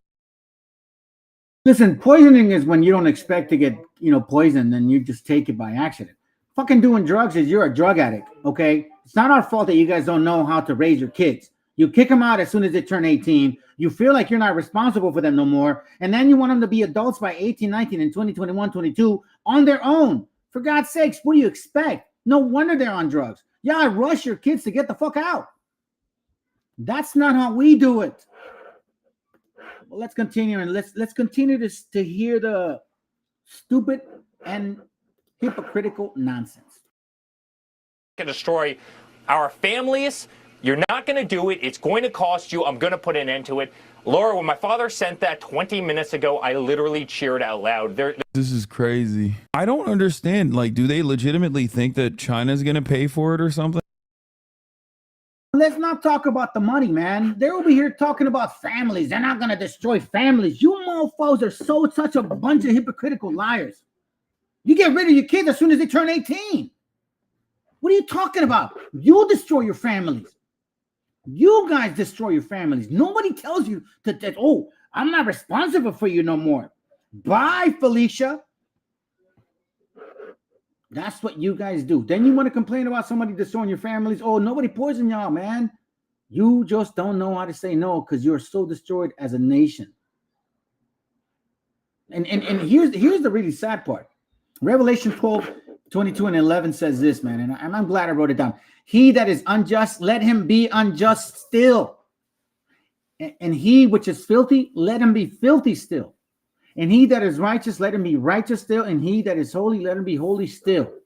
Let's continue to listen to this filthiness. Let him stay there, like the brother said. Let him marinate in their whatever it is.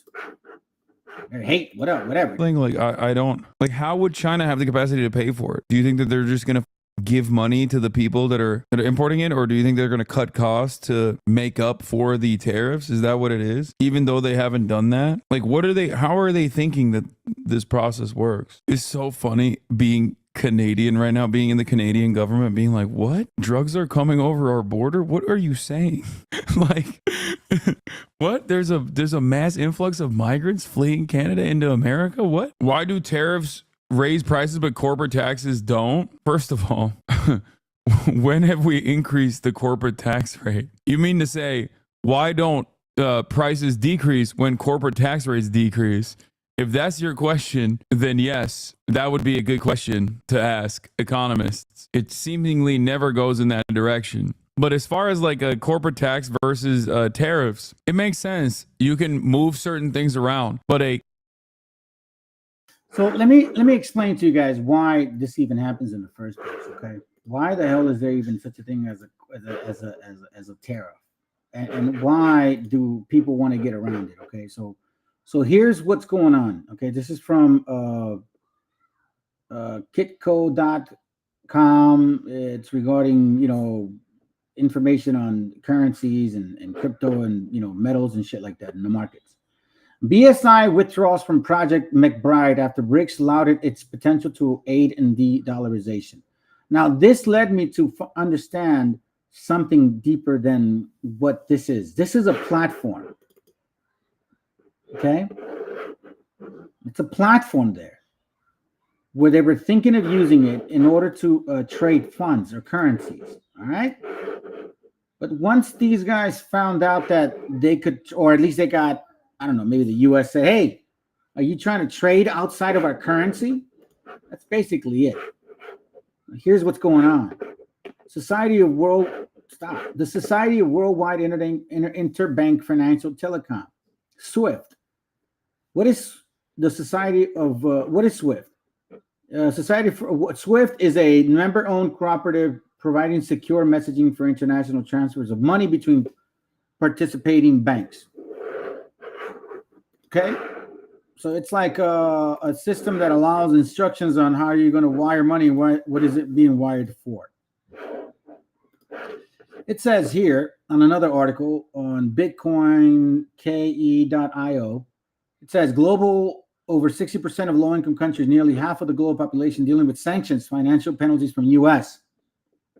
This is why people are tired of the Anglo-man. United States is by far the most prolific sanctioning authority. So when something doesn't look right for the U.S., they want to fucking sanction people. So what happens is they freeze your money. Let's say, for example, you and I don't know, all be revealed. You and I are all be revealed rich in Guaracuya. Again, example, we're all four people dealing with each other. And there's like one central bank that provides us the funds, like Monopoly, right? But I don't just have an advantage of me, being in charge of the game. I also can benefit an interest of the money. That's what happens. As long as you move in my currency, no matter what you do, even if I lose in the game, I'm still winning because you're fucking with my money. You're playing with my money, meaning like, you know what I mean? We're involved in this together. That's what it means. That's why Revelation 22:11 says, he that is unjust, let him be unjust still. And he which is filthy, let him be filthy still. Let him. So now that we're listening to people getting mad about, hey, yo, listen, that don't be using the BRICS currency. Why do you think Trump said that? Trump's put a message. Anybody that messes with the BRICS currency, they're going to be sanctioned by America.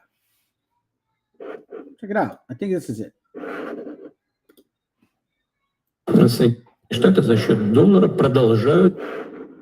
Check this out. I'm going to show you this video right here. This is El Putin. And pay attention to what he's saying. It's kind of relating to what I was talking about. When you're messing with their money, regardless of what you do, what doesn't matter, what you decide on. And a matter of fact, that relates to, what? This is the perfect thing. Man, I thank you, Father. Revelation 12:10 says, and I heard a loud voice saying in heaven, now is come salvation and the strength and the kingdom of God and the power of the Meshiach. For the accuser of our brethren is cast down, which accuseth them before our God, that's day and night. Therefore rejoice, ye heavens, and ye that dwell in them. Woe to the inhabitants of the earth and in the sea, for the devil is come down unto you, having great wrath, because he knoweth that he had but a short time. Right? Let's go back to let's go now to Revelation 13. Because I was going to read that, but this is what I like. It says, Revelation 13:15. And he had a power to give life unto the image of the beast. And the image of the beast should both speak and cause as many as would not worship the image of the beast should be killed. And he caused all, both in small, great, rich, and poor, free bond, to receive a mark in the right hand or in the forehead. And that no man might buy or sell, save he that had the mark or the name of the beast or the number of his name. Now, I'm going to tell you something. We've been dealing with this currency of the dollar for a long time. Now they're mad. Now Trump is mad that, listen, you go to the dollar, I'm going to sanction you. That's what he said. Listen to this. And now listen to what Putin is saying in regards to how America has always benefited from sanctions and dealing with their money. Let's continue. Это за счет доллара продолжают заниматься эксплуатацией других экономик мира в свою пользу. Мы никогда не отказывались от доллара. Мы разве отказывались? Господин Трамп такой человек, который...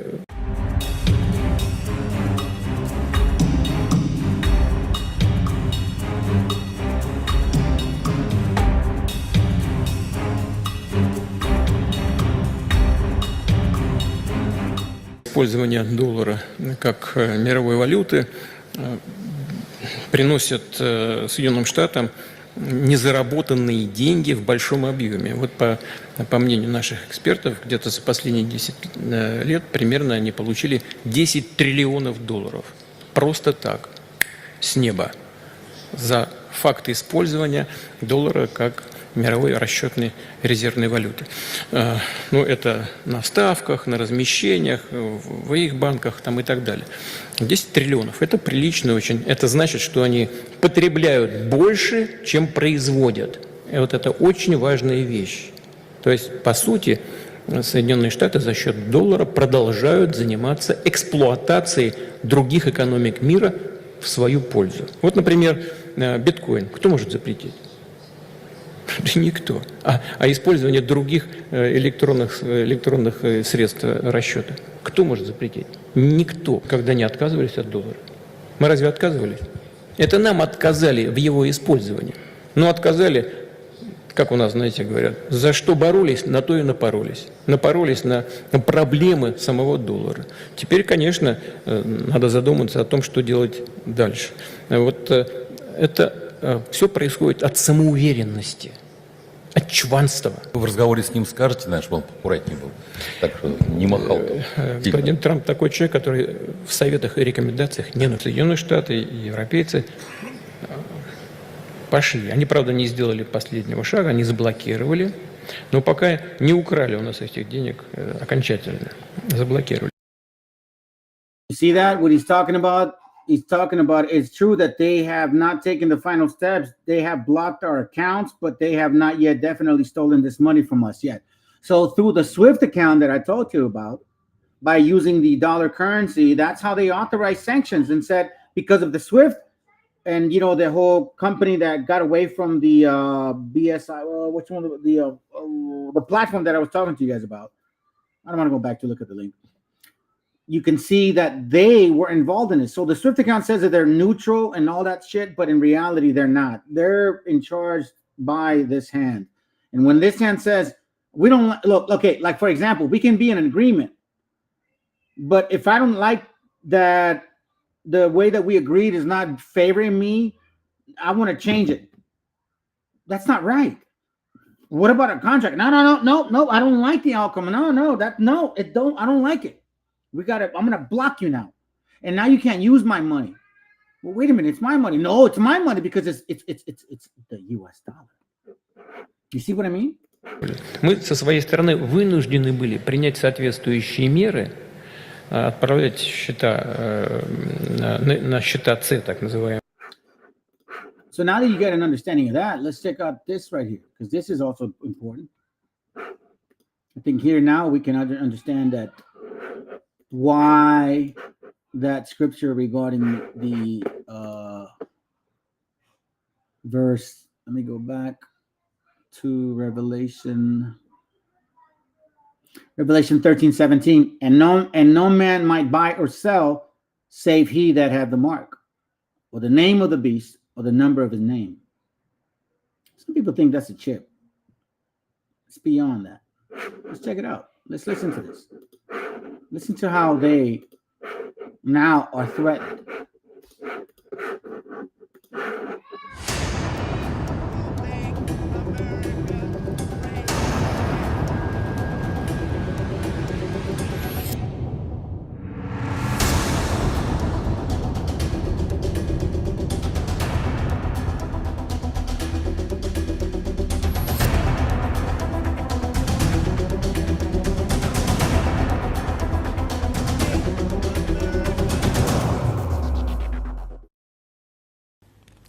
Donald Trump has a new target, the BRICS group of nations. It started off as a club of 4 developing nations, Brazil, Russia, India, and China. Over the years, 5 more countries joined. South Africa, Ethiopia, Iran, Egypt, and the UAE. So 9 members in total. The BRICS is often seen as an alternative to the G7, a sort of rival to the Western order, and Donald Trump doesn't like that. He's targeting a cornerstone of the BRICS agenda, de-dollarization. The idea is to reduce trade in US. I was counting them. 2, 4, 6, 8. 2, 4, 6, 8, 9. There's one missing.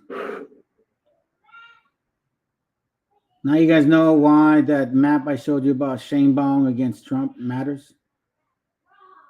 Let's go. Agenda, de-dollarization. The idea is to reduce trade in US dollars and instead use local currencies. That is de-dollarization. Local currencies like the Indian rupee or the Russian ruble or the Chinese yuan. Donald Trump doesn't like that one bit. Listen to what he said on social media, and I'm quoting, "We require a commitment from these countries that they will neither create a new BRICS currency nor back any other currency to replace the mighty US dollar or..." See, you cannot buy or sell unless you can use my money.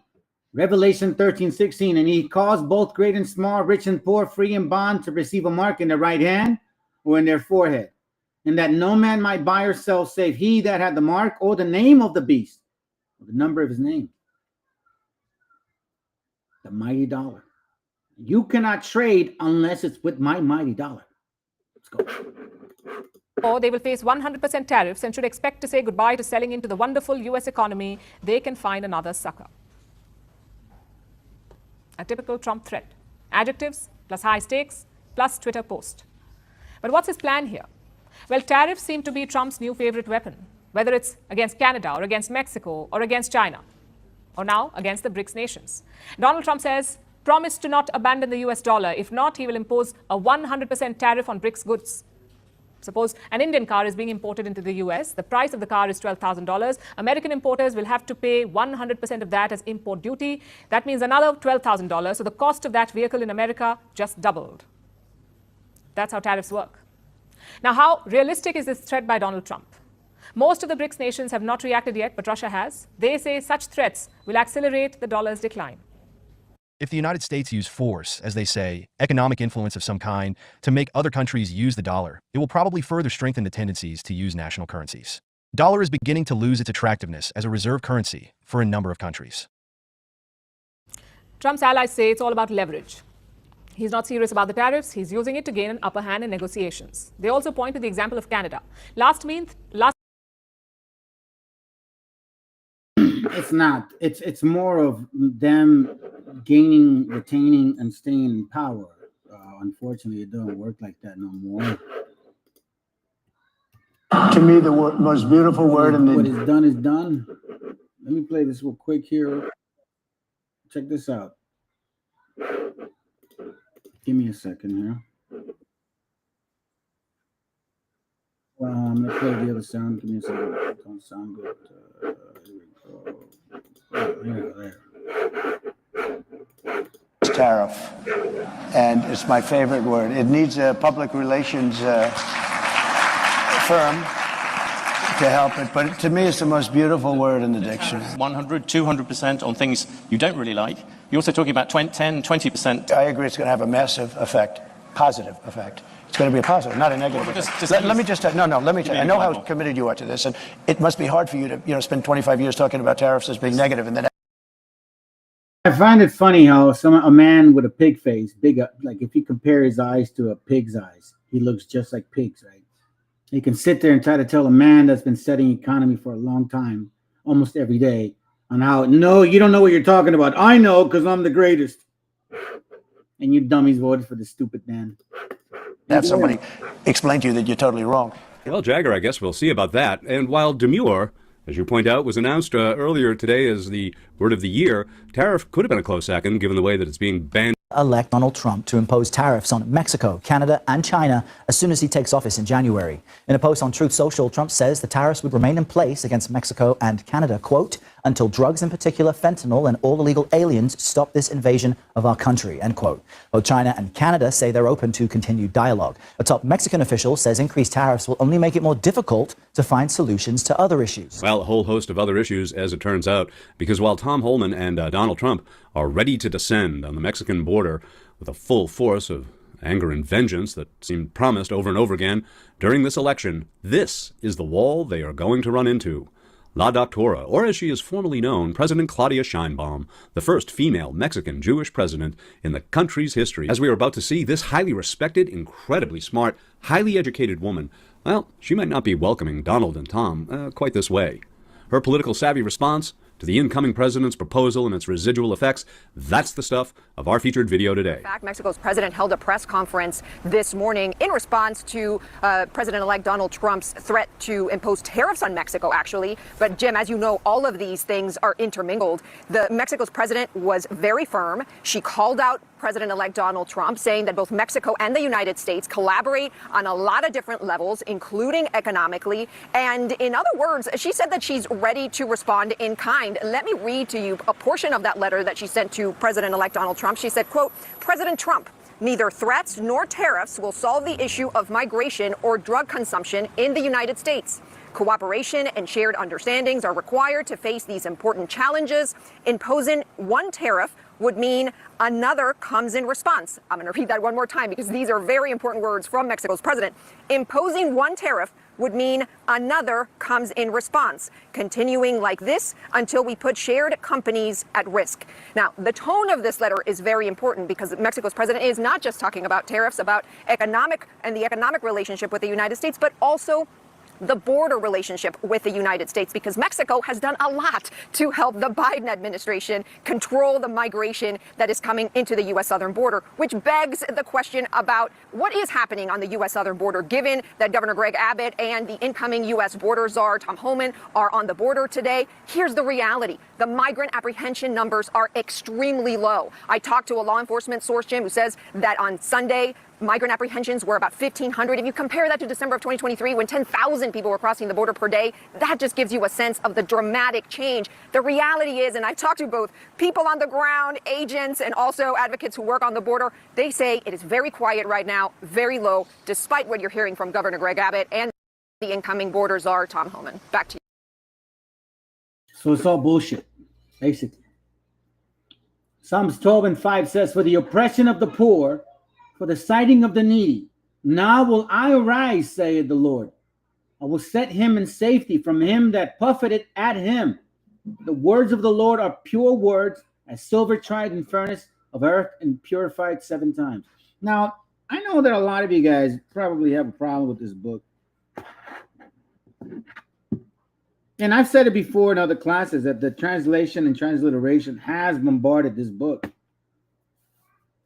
The truth is in here. And that's why the parables are there. I hate to tell you, man, but that's just a fact. If you hate it, maybe it's something about you. That you hate righteousness. Do you think that everything that we have in front of us is truth? If that's what you think, then you are effed up already by believing it. It says there, verse 7, thou shalt keep them, O Lord, thou shalt preserve them from this generation forever. The wicked walk in every side when the violent men are exalted. You see that? Aren't they doing this right now? The wicked walk on every side. Don't we see Nazis marching? Don't we see white folks, black folks dissing our gente? Can't wait to get deported.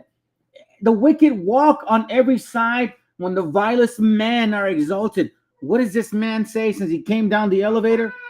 We're murderers, we're rapists, we're drug dealers, we're the worst of the worst. Scriptures speak for themselves. Psalms 12:8, the wicked walk on every side, proudly, marching with their flags. Trump, deport, deport, deport. I'm looking forward to Operation Wetback. I can't wait for you Mexicans to get pendejo, right? It's funny, man. The left, white folks didn't really say much to Hispanics when they voted to the right, but the left, black folks fucking attacked our gente and showed their true racist spirit. The wicked walk on every side when the vilest men are exalted. So when they give you authority to be racist towards us, you say, yeah, that's right. We always knew that white and black folks always know how to play this chessboard. We always knew that. Y'all get it for you. Proverbs 24, 17 and 18. It says, for a just man falleth 7 times and riseth up again, but the wicked, no, I'm sorry, verse 17, rejoice not when thine enemy falleth, and let not thine heart be glad when he stumbleth. Lest the Lord see it, and it displeaseth him, and he turn away his wrath from him. And that's what's happening. I'll show you. I'm gonna show you. I'm not joking. I'm not joking, man. Because they considered us as counterfeits. They thought we weren't worthy. Mexican. Look, check it out. Check it out. I want to laugh at this for a second, okay? I don't know how long I'll let it play. I'll let it play for a bit. Thought he was funny. Let's go. Americans don't like to wake up early in the morning, but they have to, so they do it real slow. Roll it. To make about 1,402 acres in the Texas region, a mass deportation concentration camp where the bloody deportations will be taking place. Oh! I said, hold up. Wait a minute. Latinos for Trump. Get a load of this. She goes, Dear President Trump, and the subject line is Texas offering 1,400 acres of land adjacent to Texas-Mexico border for construction of deportation facilities. Those would be concentration camps. I'm writing to formally offer 1,402 acres of land in Starr County, Texas, to be used to construct deportation facilities. The Texas General Concentration camps. Land Office currently owns a 1,402 acre tract, roughly 35 miles west of McAllen, Texas. Concentration camps. My office is fully prepared to enter into an agreement with the Department of Homeland Security, Immigration and Custom Enforcement, or the United States concentration camps with Gestapos. Border Patrol to allow a facility to be built for the processing, detention, concentration camp, and coordination of the largest deportation of violent criminals in the nation's history. Well, why don't you start with his cabinet? You just did the most acid I've ever seen anybody eat in my life. We're not talking criminals here, right? We're talking workplace raids. Yeah, that's right. Because how many criminals are there and how many have it tattooed on their forehead? Yeah, that's right. That's right. Workplace raids. Your tío and tía and abuelita are going to either be separated or deported or thrown into a concentration camp. That's right. Latinos for Trump. Last year, my office was able to survey several islands in the Rio Grande River and declare them part of the state of Texas, permitting law enforcement to end all human trafficking and drug smuggling operations. Okay, stop. So you're concerned about human trafficking, right? And yet Stinky wanted to make Matt Gaetz, right, an alleged human trafficker, as the Attorney General. How hypocritical of you! Bald, aggrieved, pathetic slobs. Both of them. That's right.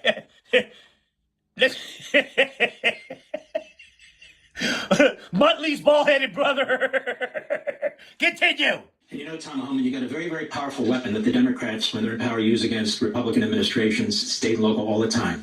Federal funding. If you have a governor who says, I'm not going to cooperate, I'm going to block you, well then, federal funds should be slashed to that state. And I mean... Oh, yeah, okay. All right. Well, how about this? How about California cuts off all those red states? How about that? How about that? So the people of that state understand that the governor is the responsible party, that the mayor is the responsible party. They can beat their chest with being sanctuary cities. Wah! They want they're part of the United States, whether they like it or not. Wah! This is a federal issue. Even the governor of Texas, he's the one trying to enforce federal law against the Biden administration. That won't. But these states... Hey, wait. Didn't we have a comprehensive border bill? What happened? This shit's all performative. Look at fucking Muttley. Much like the Confederacy, they want to go on their own. They want to do their own thing. To me, you've got a powerful weapon, among others, which is okay, no federal funds. Yeah, right. We are so going to jam this up in court. Last thoughts. This degenerate slob, this mouth-breathing sack of shit, says that you are considered illegal. You're considered a criminal. This is what he considers a criminal. Somebody that's here, undocumented, that is working as well. Yeah, that's right. And he's going to try to separate. And I'm sick and tired of hearing about the family separation. And I'm still being sued over that, so come get me. I don't give a shit, right? There you go. You see that? You see that? There you go, right there. Hey, fuck you. Fuck you, fat ass. I can twist this dude into such a pretzel. Bro, I got news for you. Don't scurry too far from down the street, all right? Don't come down my block. I see your ass waddling down the sidewalk. It's gonna be game on. We enforce the law. American families come out the top in New York. What law? What law? When I arrest a father for domestic violence or someone for DUI, I separate that family. When you violate the law with a child, you're going to be separated. But you're right. 250,000 children have crossed this border since Joe Biden's been president. They chose to separate themselves. And See, in one breath he says, I feel bad for those children that got separated. And in another breath he says, oh yeah, they separated themselves.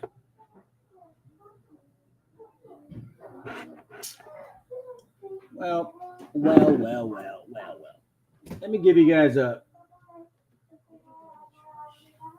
go to Wisdom of Solomon, chapter 5, verse 1. It says, then shall the righteous man stand in great boldness before the face of such as has afflicted him, and made no account of his labors. When they see it,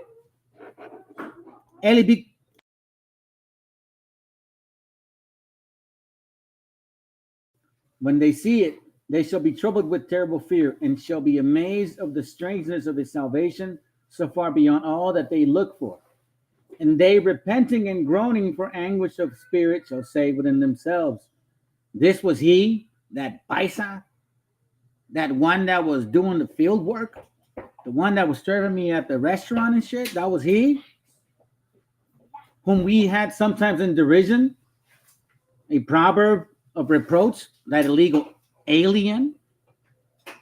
We fools accounted his life madness, and his end to be without honor, just the same as Abel was looked upon by Cain. Abel was nothing to him, because Cain was a hunter. Abel was just a man trying to harvest. It's the same spirit, it's the same anger, it's the same hate. But the beautiful thing is that we fools accounted his life madness, and his end to be without honor. How is he numbered among the children of God, and his lot is amongst the saints? His lot, because it still pertains to Abraham. For a long time, we were told things that we felt were true. For a long time. Let me show you something real quick, family. El 13 de agosto de 1920. I want to play this video for y'all. Give me a second. El 13 de agosto de 1923. Here it goes. Let me play this video. Because in case you guys don't know, this did happen. This was true. We were not allowed to progress. After 1917, y'all can look it up. And you want to know why I know? Because for a long time, we were not allowed to read or write. There was no printing of any type of sort of, even Bible in the 1900s. I'm talking about 1909, 1900, 1901, 1902.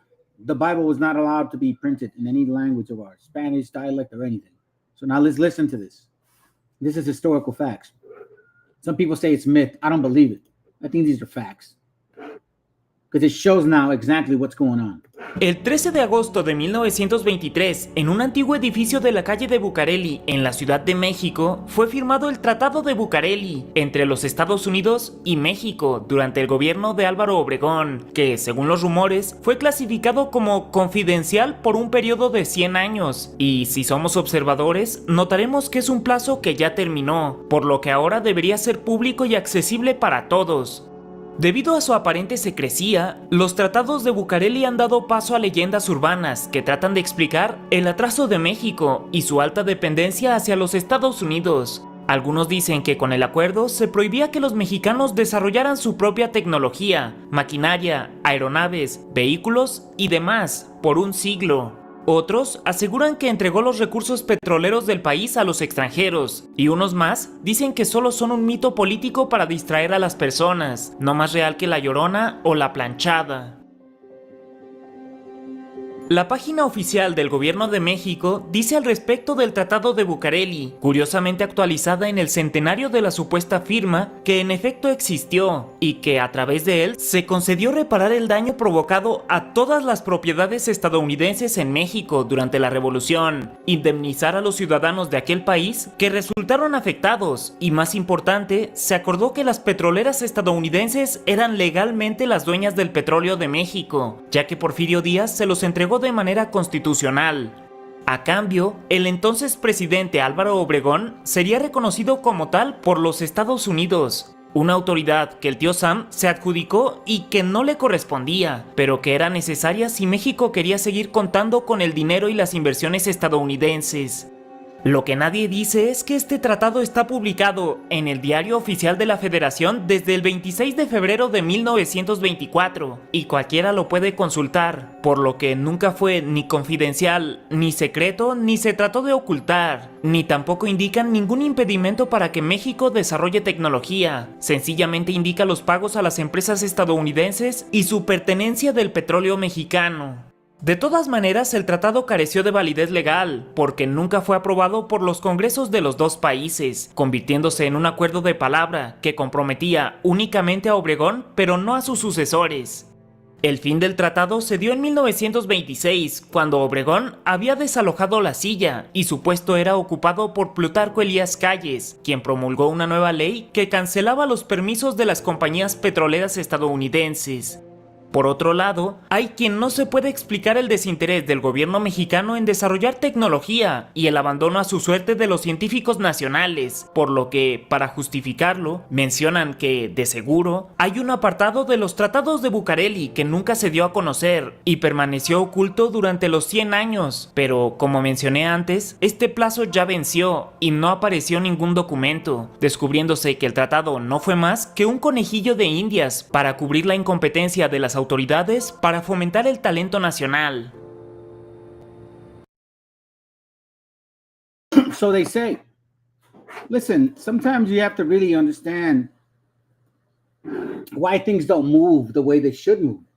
It's not, what is it, that we were always stupid and all of a sudden we became smart? No. Let me see if I can find it. Hold on, give me a second.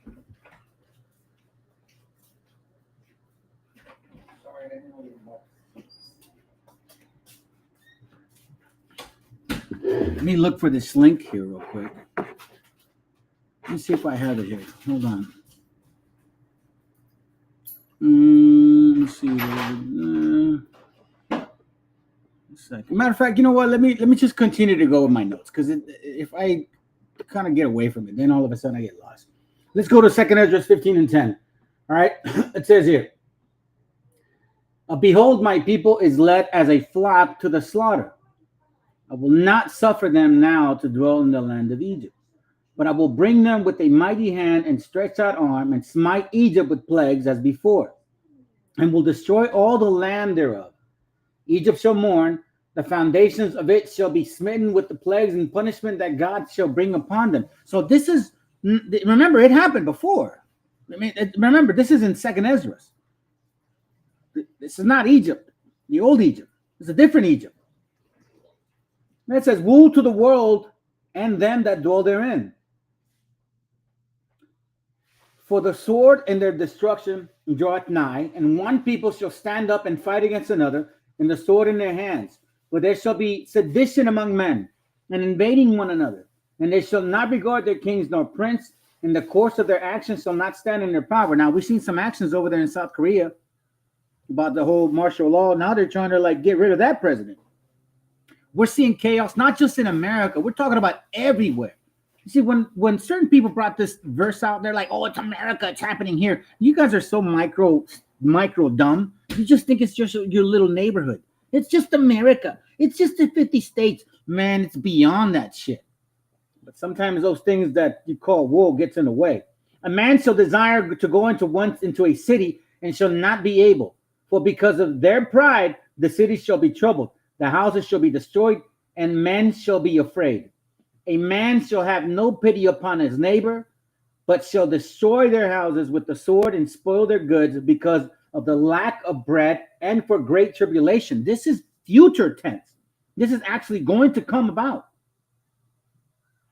Behold, God said, or said God, I will call together all the kings of the earth to reverence me, which are from the rising of the sun, from the south, the east, from Lebanon, to turn themselves one against another and to repay the things that they have done to them, meaning his children. Now, there is a scripture in, I believe it's Sirach 37, I think. Let me see. Hold on a second. Here, now, let me see. Let me find it. Hold on. There be spirits. Give me a second.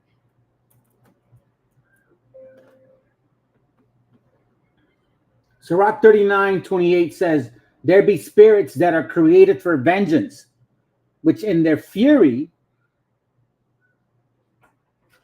lay on sore strokes. And in the time of destruction, they pour out their force and appease the wrath of him that made them. You see that? And what did we read in Second Ezra? Verse 20. It says, behold, Scott said, God, I will call together all the kings of the earth to reverence me, which are from the rising sun of the sun from the south, from the east, and Lebanon, to turn themselves one against another, and to repay the things that they have done to them. So he can put spirits in their own minds to go destroy each other. That's crazy, man. I don't want to be on that side. Me personally, I don't. Let me see. Let me read that Second Chronicles 7:14. Let me see what you got. Second Chronicles 7:14 reads, if my people which are called by my name shall humble themselves and pray and seek my faith and turn from their wicked ways, then will I hear from heaven and will forgive their sin and will heal their land.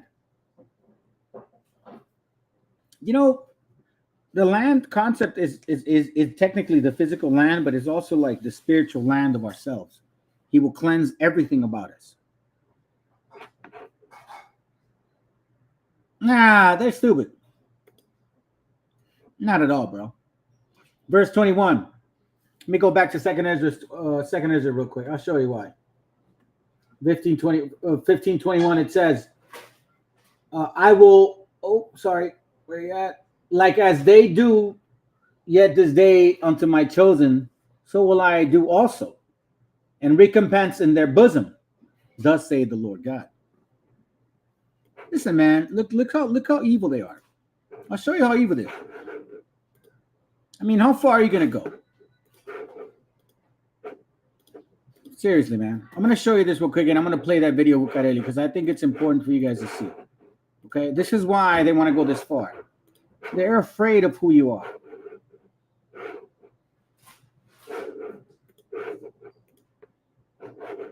The Trump administration next target is naturalized U.S. citizens. It appears that President-elect Donald Trump intends to keep his campaign promise to begin deporting at least 50 million people who he claims have been poisoning the blood by at least one estimate. It is virtually impossible. Whatever. Poisoning the blood, huh?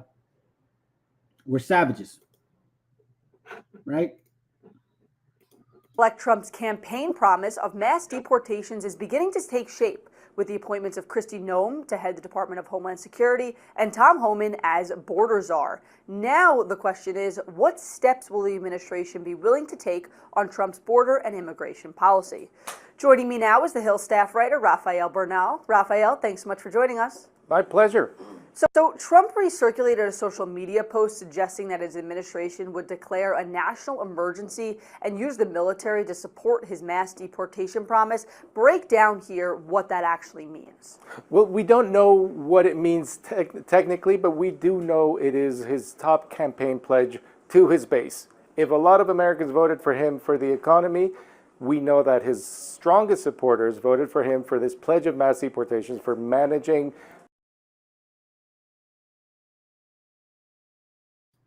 Well, I know about the mass deportation. That's not what I was playing this for. It says that next he's trying to target naturalized citizens because we're poisoning the blood. One initiative in a smaller in scale, but potentially devastating in impact, will be aimed at immigrants who have become naturalized U.S. citizens. That's me. Trump has named 3 deportation hardliners to key positions in administrations, including Stephen Miller, the fake Jew, the Khazar convert, who claims to be a Jew when he's not. But, you know, you can tell that he's not because of the wicked way that he is. Man, you keep practicing the Talmud, Mr. fucking Stephen Miller, because one day I'm going to see your ass spiritually, and then I'm going to kick your ass. Well, shit, we can do it on the flesh, too. Kristi Noem for Secretary of Homeland Security, and Tom Holmes as a border czar, the wicked-ass man, the wicked-ass demon as well. I care about kids. Those kids chose to be against their family. Fucking idiot. Miller is likely to be especially influenced and especially brutal. America is for Americans only. You know, it's funny that he's probably the same one that's crying to the fucking Holocaust movies every year that they watch over there in the little hitzpah, their fake-ass celebrations. You know damn well those guys aren't too. Stop lying, man. Prove it that you guys are. Do it through DNA or do it through history. Don't do it through mechanical political access. America is for Americans only. Let that sink in, gente. A fucking fake-ass Jew telling you to get the hell out of your own continent. You don't belong here. And he's calling you an illegal alien. Like I said before, when you say that to that word or wetbag, that's like calling a black person a NGR. I don't want to say that shit. I said it earlier just to make it emphasis of it. Shit is disgusting when you talk to people like that. I could see if you just grow up with them and maybe it comes out of you, whatever. But when you're trying to say it in a hateful fucking manner, man, you're just a nasty ass people. But even documented immigrants will not be safe because Miller, the fake Jew, has declared that he will pursue the seldom used process of denaturalization to go after people who have been citizens for years or decades, like myself, based on suspicion about perpetual fraud or their naturalization application. So, like, for example, if he hates me, he'll find a way to fucking deport me. Individuals stripped of this citizenship will then be subject to deportation along with Miller's other targets. Now, you find funny that people like him, like the Jews, so-called Israelis, they're natural U.S. citizens. How the fuck does that even work? Not every discrepancy or inconsistency is evidence of fraud. Of course, so is it inevitable that some legitimate citizens or those who made minor mistakes based on confusion may be caught up in a overzealous investigation. The process of invalidating naturalization was created by statute in 1906, providing that citizenship may be canceled if it was obtained through false statement or fraudulent omission. It was used inconsistently in the 20th century. What do you need? With periods of intense activity during the World Wars and Cold Wars, and often less in parlous times. You see that? So I can be deported too. I don't get away from it either. So if I would have, let's say, if I was pro-Trump, let's say I'm pro-Trump, you know what I'm saying? I'm pro-Trump. Let's say I was stupid like that, right? And I'm reading this fucking article right now. My ass is fucking scared. You see what I'm saying? You see how stupid you guys are? You second generation dumbasses. Well, as a matter of fact, no. First generation U.S. citizens claim to be fucking white people or black, whatever you want to be. You know what I mean? Because that's really about America, white and black. Isn't it America, what you said? Isn't that what you said? So-called African Americans, that it's a black and white thing, that us, foreigners should stay out of it. Your little voting booths. Isn't that what you guys said? Isn't that what you said, Democrats? Democrats sound as racist as red caps. I want you guys to be aware of that. I want you guys to be aware that black African American Democrats are being as racist as the red caps that support Donald Trump. And I got videos to prove it. Let me continue reading. By the early 21st century, denaturalization was mainly sought for accused terrorists, war criminals, and human rights violators who had concealed their backgrounds on their visas and citizenship applications. During the Obama administration, for example, a successful denaturalization case was initiated against, Look who it was. And then you wonder why? A so-called African American man denaturalized another person, Brasmea Odi. You guys can look up that person who had concealed her previous conviction of supermarket bombing in Israel that had killed 2 university students. Interesting, huh? Operation Second Look, that's basically what they're going to be targeting. So once again, if I was like, let's say pro-Trump and I had been voting hardcore, like, I'm super Trump. Here, I'll give you guys the article. If I had voted super Trump and shit, guess what? Oh my God, this is amazing. You know, it's amazing, man. Let me show you these real quick before I play you that Bucareli video, because that's going to go a little longer. Matter of fact, let me let it play, and then I'll play you guys the next one. Let's go.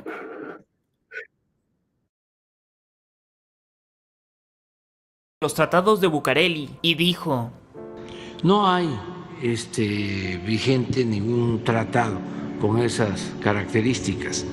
A 100 años de la firma de los tratados, tal vez sea buena hora de asumir que México es responsable de su propia falta de innovación. So, as you know, that there's part truth and part lie to things. Be mindful of that. I mean, how convenient is it for them to be saying, like, oh, yeah, no, it wasn't anything to their fault. Really, all of a sudden, we just became smart? Recuerda, I mean, like, we always were allowed to read and pero si lo ves por lo que puede ser, alcanzará su máximo potencial. Por eso. Damn, man, don't stop. We were just allowed to read and write anytime, any day? No, we were not. But see, when you're just doing, videos to make money and you're not trying to educate people, then yeah, you sound stupid. Let's continue. Máxima, si tú ves a alguien por lo que es, solo puede empeorar. Pero si lo ves por lo que puede ser, alcanzará su máximo potencial. Por eso dije, si se llega a dar el caso, cargas a andar al burro. Si lo necesitáramos, lo haríamos. Sobreviviríamos, viviríamos, lograríamos éxito sin Estados Unidos. Yo no lo dudo. La fragilidad de la economía de Estados Unidos no puede sobrevivir sin los mexicanos. Recuerda la máxima, si tú ves a alguien por lo que es, solo puede empeorar. Pero si lo ves por lo que puede ser, alcanzará su máximo potencial. Por eso dije, si se llega a dar el caso, cargas a andar al burro. Si lo necesitáramos, lo haríamos. Sobreviviríamos, viviríamos, lograríamos.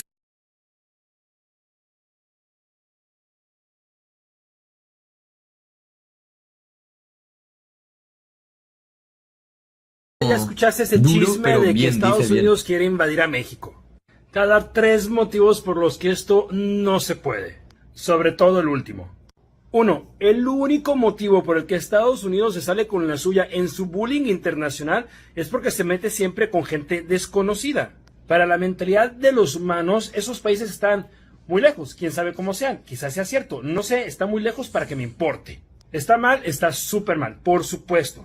Pero checa, para que los medios de comunicación pudieran justificar la hipocresía de la que Estados Unidos denuncia a Rusia, fue exaltando las virtudes, las cualidades de los ucranianos y demonizando y exagerando los problemas que tienen los iraníes, los libaneses, los afganos, los talibanes, whatever. O sea, si se meten pedos con México, cabrón, que todo el mundo conoce, que todo el mundo ama, güey, sería así de, güey, con la gente de los tacos originales, no, cabrón. Estados Unidos, a todo el mundo le caemos muchísimo mejor que ustedes. He's got a point. I want to show you this real quick. President of Mexico makes a very interesting statement. And you guys that are familiar with the himno nacional, you would know what she's talking about. En caso de... Pay attention to this real quick. So remember, in the himno nacional de México dice, mexicanos al grito de guerra. Mexicanos al grito de guerra. Okay, remember that. De que Estados Unidos invada México, tenemos nuestro himno nacional, palabras de la presidenta Claudia Sheinbaum. ¿Qué va a ocurrir? Va a haber buena relación con el presidente Trump. En la última llamada que tuvimos hablamos de la colaboración con respecto a nuestras soberanías y él estuvo de acuerdo. Me preguntó que en qué se podría colaborar. Dije pues que ya habría tiempo para trabajar en varios temas, pero en particular en inteligencia e investigación lo hace la Fiscalía con respecto a las soberanías, lo hace las fuerzas de seguridad y así va a ser. No va a haber una invasión. Eso no es un escenario que tengamos en mente. Y de todas maneras tenemos nuestro himno nacional. Déjenme los comentarios qué piensan. Gracias por ver. Escenario que tengamos en mente. Y de todas maneras tenemos nuestro himno nacional. In case you guys know what that means, the himno nacional says Mexicanos el grito de guerra. That means that if anybody invades that land, that everybody's going to go to war, not just the military. That's what she meant. Those are fucking threats. In case you guys didn't catch it, that's what she said.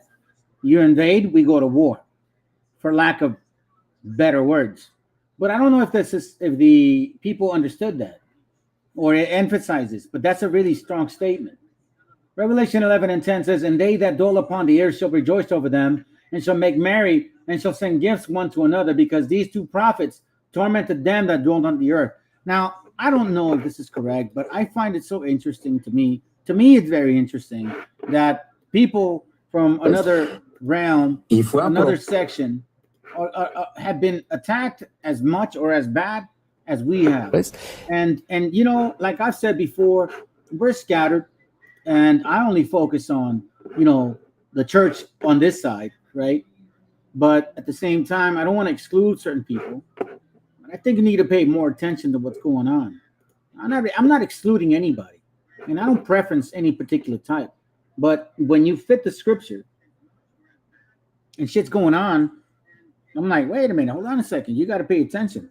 You can't try to fit the scripture if that shit ain't happening to you. You can try to act like you can try to get in front of the shit, like, oh, look, I'm part of the curses, huh? You can try to like paint yourself as part of the people that, you know, when you're dead and they spray the body shape, you can try to lay there and have your friend spray another body and say that was you, but that shit ain't you. Sorry to hate. This ain't hate, bro. It's a facts. Listen.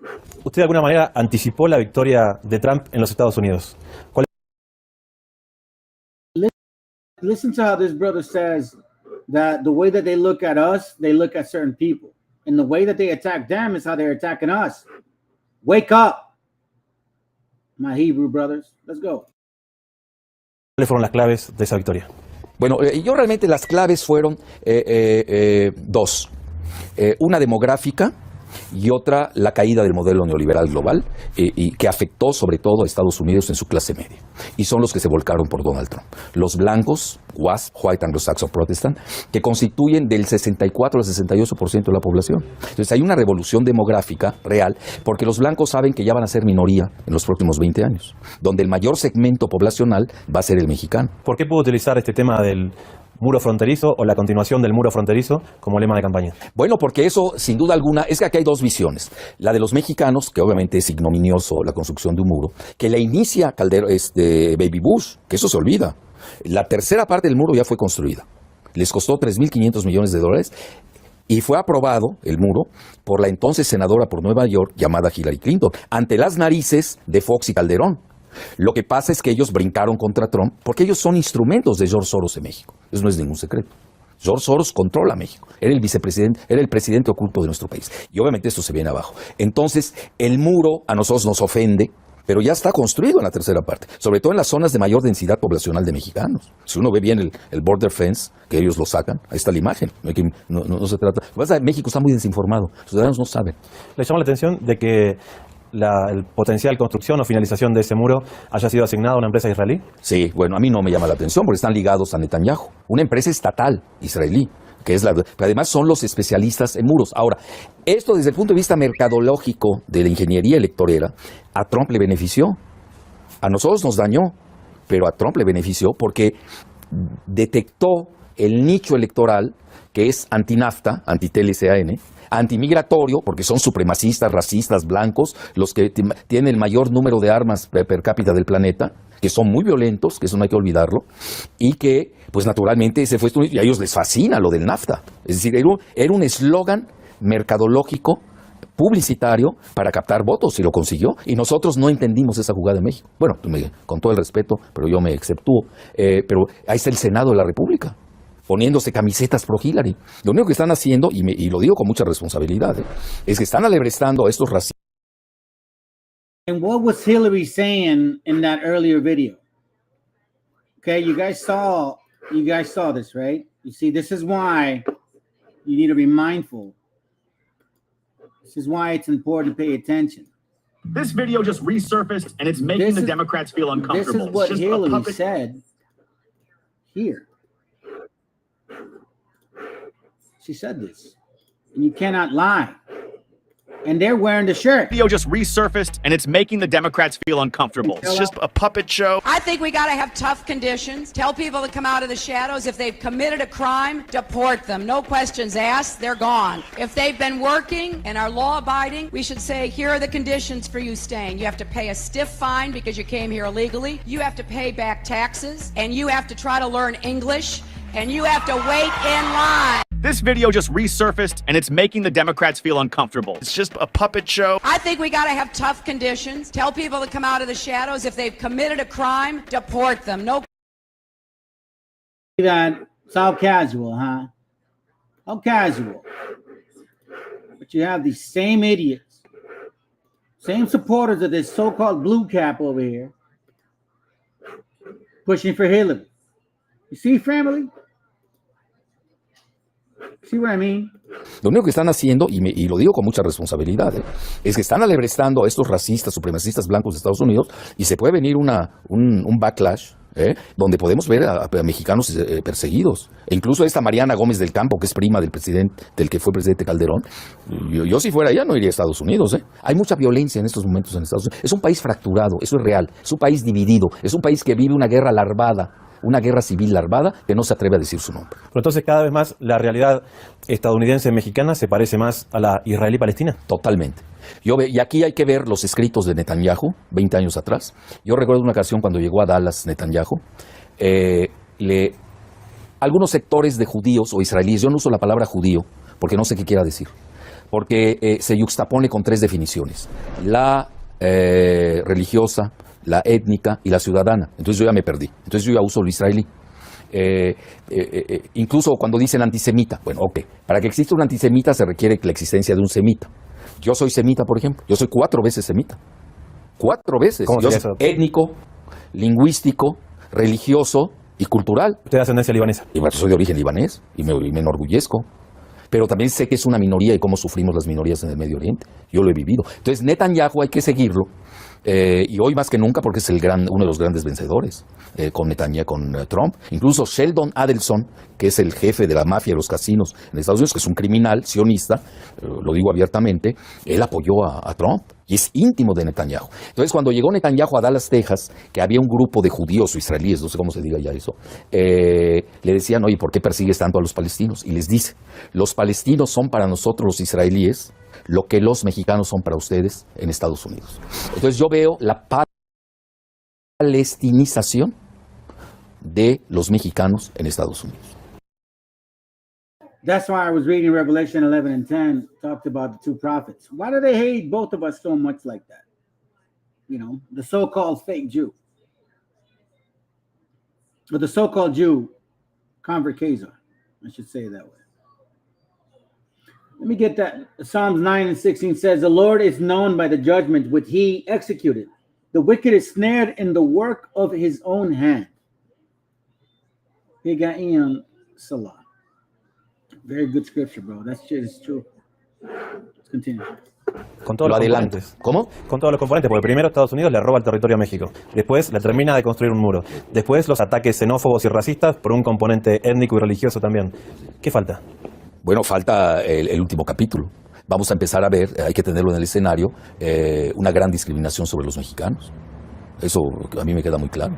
Y Estados Unidos, porque aquí la pureza blanca del WASP del racismo, supremacismo, es igual que la pureza inventada de los nuevos judíos del siglo XXI, que ni son semitas. Lo digo con responsabilidad. Hoy uno llega a Tel Aviv y el 25% habla ruso. Son de origen házaro. Los házaros, lo digo también con definiciones puntuales, son mongoles centroasiáticos, no son semitas. Los sefarditas Mizrashim sí son semitas, eso sí, son nuestros primos hermanos, pero hoy gobierna en Israel los házaros. Ese es Lieberman, ese es Netanyahu. Bueno, el padre de Netanyahu de ahí nace el sionismo con Jabotinsky.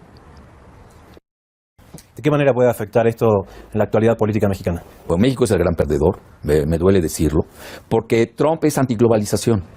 Es aislacionista, proteccionista, y ya vimos desde su primer discurso del triunfo, se va sobre la manufactura. Y la manufactura va a ser de $1 trillón de inversiones, es decir, 1 millón de millones en español, que van a reconstruir puentes, van a construir carreteras, es decir, el sistema ferroviario. Estados Unidos no tiene infraestructura. La abandonó. You hear what he said? They have no infrastructure of manufacturing or production of any sort. He's going to talk about it deeper now. Check it out. Se consagró a la especulación financierista de Wall Street, que son los grandes perdedores. Esto sí le afecta mucho a México porque México entró al esquema que nunca lo votamos los ciudadanos mexicanos. Eso es importante. Yo diría a partir de la Madrid, pero lo implementa Salinas y todos los presidentes que han llegado al país y se han basado en una maquila, el outsourcing manufacturero, que es el gran perdedor en México. Porque lo que va a hacer Trump, nos guste o disguste, es pues darle empleo manufacturero en Estados Unidos a los rednecks. En medio de esta catástrofe política para México, ¿no puede ser un buen momento para repensarse a sí mismos y cuál es el lugar geopolítico que quieren ocupar? Bueno, yo primero que nada he estado proponiendo, tenemos que preocuparnos por nuestros migrantes en Estados Unidos. Pero no solamente los migrantes, los 11 millones que dicen que son indocumentados. No olvidar que los mexicanos votaron masivamente en favor de Obama, y Obama es quien más ha deportado mexicanos en la historia de Estados Unidos. Lo que pasa es que en México hay mucha desinformación. Como todo lo controla Soros y Televisa, pues hablan solos, ya son soliloquios. En México no hay debate, hay linchamiento. Y aquí, pues, obviamente, se la avienta uno toda la jauría. Pues, yo, por ejemplo, me he podido resguardar, porque tengo Hispan TV, Russia Today, a los chinos, a los franceses, Réseau Voltaire, incluso a Fox News, CNN. He tenido un margen de maniobra. En México no lo tengo. En México a mí me han linchado, me graban, encañonaron a mi esposa. México es un país muy dictatorial a nivel mediático. Entonces, aquí lo que tenemos que ver es, primero que nada, la creación de un ministerio de migración con enfoque de seguridad nacional bilateral. Porque no solamente peligran los 11 millones de mexicanos indocumentados, sino quizás, si no se saben proteger, los casi 30 millones de mexicanos que tenemos en Estados Unidos. Y lo digo con mucha responsabilidad. No olvidemos que Estados Unidos tiene una cultura bélica, doméstica y foránea. Tenemos que conocer la psicología de los pueblos.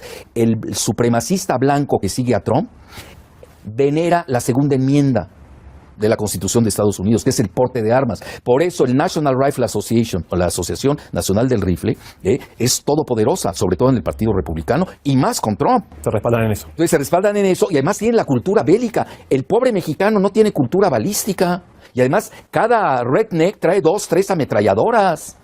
Lo digo con mucha responsabilidad. Lo que hicieron los senadores en el Congreso, encabezados por Emilio Gamboa Patrón, que es el líder del Senado, y por una cosa que se llama Jorge Lozano, y otro Zoe Robledo, y la Mariana Gómez del Campo, no solamente es frivolidad y irresponsabilidad y desconocimiento de la historia de Estados Unidos, peor aún, están incitando a la violencia blanca, del supremacismo blanco en Estados Unidos, y han puesto en alto riesgo a los 27 o casi 30 millones de mexicanos allende la frontera. ¿Usted cree que puede haber un regreso masivo de mexicanos?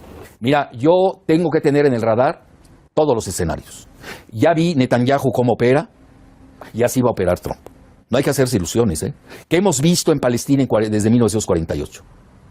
Estamos hablando de 68 años. Obviamente, quizás no se da en un día o en 2, eso no ocurre así, pero sí se va a dar en forma crónica. No va a ser quizás agudo, en algunos centros más, en otros menos, mucho va a depender. Pero sí vamos a asistir a una política idéntica a la de Netanyahu, que lleva 68 años, obviamente no con Netanyahu, independiente que hayan llegado los laboristas o el Likud, de despoblación de Israel, de los palestinos originarios. Y lo mismo puede suceder en Estados Unidos. Yo no estoy diciendo que vaya a suceder, Yo soy un agente responsable y analista. Tengo la obligación de tenerlo en el radar. Y pongo, cuidado con este escenario. Pónganse alertas porque nos puede suceder. Bueno, pero además voy a decir algo. Nosotros los mexicanos tampoco tratamos muy bien a los migrantes centroamericanos, ¿eh? Es decir, nosotros no podemos estar dando lecciones en el Senado, de cómo maltratan a los mexicanos. Nosotros tenemos que, como analista que yo soy, tengo que impugnar el maltrato de nuestros hermanos mexicanos en Estados Unidos, pero también el maltrato de los centroamericanos en la frontera mexicana con Guatemala. Es interesante, doctor, porque siempre se habla en México, y sobre todo actualmente, de que el principal ingreso sigue siendo las remesas. No, no es el segundo oficial. El primero es el síndrome del Chapo. Es lo que más deja, el narcotráfico. Que eso es el producto del Tratado de Libre Comercio. Quizás hasta beneficie, por ahí podemos ver algo que quizás amaine. Yo incluso cuando lanzaron el TLC por Salinas, recuerdo perfecto que le llamé el TLC bis. ¿Cómo sería? Tratado de Libre Cocaína. Es decir, yo ya veía el gran negocio de Soros y de los Rothschild, que es el tráfico de armas y de drogas. No es ningún... ¿Quién está detrás de la legalización de las drogas en el mundo? George Soros. Es muy claro esto. Lo que pasa es que la gente no lo quiere ver. Entonces ahí quizás este muro, por lo menos, uno de los resguardos, hay que ver, es que hay que analizar. Hoy un análisis pulcro tiene que ser de varios niveles. Tiene que ser local, regional y global. And you know what's so funny? He said the same thing I've been saying. In order for you to understand this world, you have to know the Bible, history, and politics. You have to understand those things. They're actually in the book. Anyways, listen, fam, I got one more video to show you, and then we're done. That's pretty much it. I was already dedicated for another 15 more minutes, and that's it. So let me remind you guys of this conversation, because he's saying a lot in regards to how they're going to start looking at you and how they're going to start expressing themselves.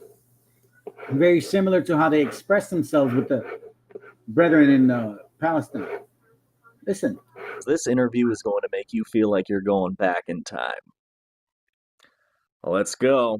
So you want to live in a white-only country? Not necessarily white-only, but a country that is clearly based on a European model in which whites will basically remain the overwhelming majority in perpetuity. Okay, how do you achieve that? Well, that's an excellent question. Donald Trump has got some first good steps in mind. He wants to make sure no more illegal immigrants come into the country, and he wants to make sure that all illegal immigrants here go back. He wants to end birthright citizenship. He wants to put at least a temporary ban on Muslim immigration. What happens with Asians? What happens with African Americans? What happens with Latinos? What happens to my You presented me with a very limited view of the United States. You're saying the United States is a place anybody can come and turn it into anything you want, and the people who built this country and established its institutions, if they glimmer away, so what? You are promoting a process that will reduce my people to a minority. You want more power for Latinos. That comes at the expense of my people's power. We're 17% of the population, right, and we only have 3 senators. So therefore, we don't have the political representation that we deserve. And you want more and more? Of course, because we only have 3 senators. How much political? At this point, 14 senators. And 50 years from now, how many would you like? Let's talk about 50 years from now. In 2044, yes, white, non-Hispanics will become a minority. Yes. Is that what you're afraid of? Mr. Ramos, it's fantastic for you, for my people to lose power and become a minority. That's fantastic for you. How does it feel for me? Because it is our country, Mr. Taylor. Country. It is our country. Don't you think we both have the same rights in this country? I think that despite this nonsense in the Declaration about anybody being anyone, white people, you don't think we are all created equal?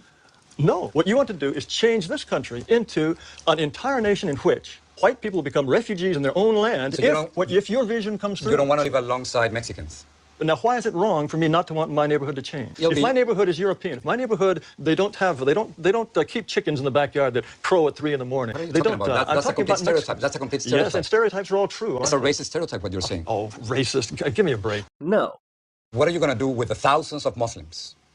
We certainly American citizens who are serving in the military. I'm sure that we just couldn't possibly survive with all those Muslim Navy Rangers. Yes, I'm sure that's true. That is not right. No, I'm talking about You cannot make fun of people who are saving our lives. They want special holidays and special foods. So if you don't like their religion, you don't have to join them. That's fine. No, they are. But you can't discriminate against them simply because you. Of course, anyone should have the right to discriminate against anyone he wishes. And the point is, but not by the law, Mr. Taylor. You can't do that. I think the law is absolutely incorrect. Do you feel that whites are superior? They're more intelligent than blacks? I think, on average, whites are more intelligent than blacks, and North Asians are more intelligent than whites. How can you say that?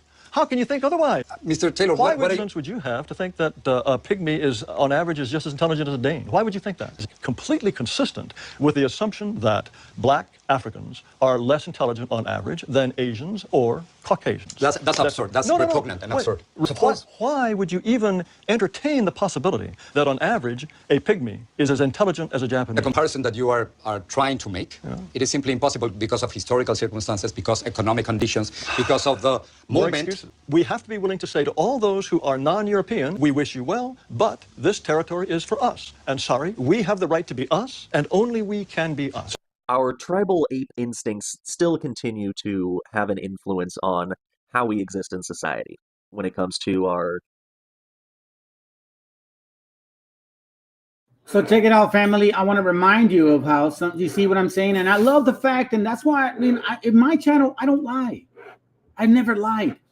I told you how racist some people could be, and don't be surprised because they are fucking so-called African American that they're going to be any nicer to you. No, let's listen to some racist African American shit here. Look, matter of fact, I'll show you something. Look at the comments on this fucking board. It's just disgusting, bro. Look. We don't need a nice guy. We need an enforcer. I'm happy as hell I voted for Trump. America, we are getting our balls back. I'm a taxpayer. You work for me, damn right. Hundreds of retired military police and are volunteering to help. Thank you, fellow Americans. Mommy said, don't worry, we won't break up families. Kids will be leaving with them. Trust. Look at how many thumbs up. Look how many people timestamp laughing. You don't play. You know what I'm saying? But we just listened to a racist black man that as soon as he deports us, so if that happened, he's going to deport your black asses out of here too. So you laughing now. Let's listen to some of the laughter.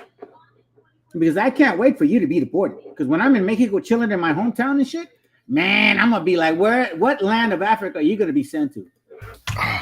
Check this out here. We have seen one estimate that says it would cost $88 billion to deport 1 million people a year. So I don't know if that's accurate or not. Is that what American taxpayers should expect? What price do you put on national security? Is that worth it? Is there a way to carry out mass deportation without separating families? Of course there's. Families can be deported together. He is not playing. Because overnight, while you were sleeping, he tapped Tom Homan to be his... Look, I'll keep you together. Make sure you're not broken up. Better at policing and controlling our borders. Likewise, Tom Homan will be in charge of all deportation of illegal aliens back to their country of origin. You work with the president to... And that word illegal alien is basically calling a black man or a black woman like a nigger. And I said it before and I didn't want to say it again. But you know what? At this point, I want to remind you guys how fucking offensive that word is. There's no different than wetback. But now we have black folks over here being as racist. Matter of fact, this is what I'm bothered by. White folks on the left side are not this racist. And we're seeing a bunch of black folks just being racist as fuck with this shit. Even though we got a white man that says as soon as we deport these Mexicans, we're going to deport you guys to Africa too. Yeah, go ahead. Yeah, go ahead. You do your thing.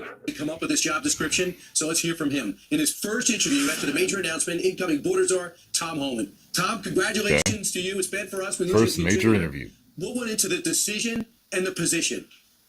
What they need to do to fix it. So when the president asked me, would you come back and fix it? Of course I have to. I'd be happy if I didn't. So look, I'm honored the president asked me to come back and help solve this national security crisis. So I'm looking forward to it. So he was on there beforehand. I love the family there, but I think the calling is clear. I got to go back and help because every morning I get up. Every morning I'm pissed off about what this administration did to my security border. You sound like Stone Cold Steve Austin.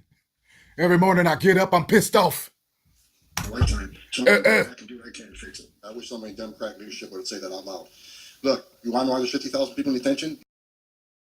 What I'm seeing is a black man that likes the fact that a white man can be that fucking racist and act on it and be okay. So I bet you this black man, if he had the power, he would be in the same fucking position, just like the books we've been reading in the past since 1492. That's why I keep telling y'all 1619 is a fucking joke. Transatlantic slave trade never happened. The whole fucking reparation bullshit, that's a bullshit story. These people have had power since the get-go. We see their actions and their words. Look how they're hiding on the shadow of racist white shit. because this white man can say it. This black man's feeling comfortable with it. You think that he was enslaved? No, man, they had slaves too since they got here. I know it hurts your feelings. You want to know have 1 million illegal entries in the United States? You want to know have these issues because you have failed to secure Who's that lady behind him? Why is she holding up that picture? Is that someone was murdered or hurt? the border. You guys failed to work with this president to close the 3 loopholes we've asked for 2 years to close. So if you want to know why this issue exists, you need to look in the mirror. You have failed American people for not securing the border and closing loopholes. Mr. Holman, please respect the chair and the authority of the chair. The time of the gentleman has expired. I've asked you politely to let me go beyond my time. You let other people go beyond their time, but not to Tom Holman. He don't get to go beyond his time. Mr. Holman, we have approved an agreement between the Republicans and the Democrats with the ranking member. We increased the time of one witness, one member of Congress. Asian chick behind her look all uncomfortable. Who was interrupted by a protest. That is done with the approval of the ranking member. Please respect the chair's authority. I respect the chair's authority, but the chair... Mr. Holman! You work for me. I'm a taxpayer. I'm a taxpayer. You work for me.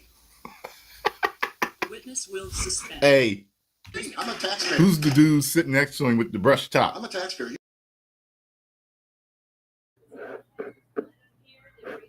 Let me ask you, let's see if somebody has the balls to come hit the link and explain to me how the fuck do you expect Hispanics to vote for your stupid ass Democratic bullshit, or believe in Christianity on the right side, or even assume that so-called black folks were ever on the Hispanic side or supporting our side at all.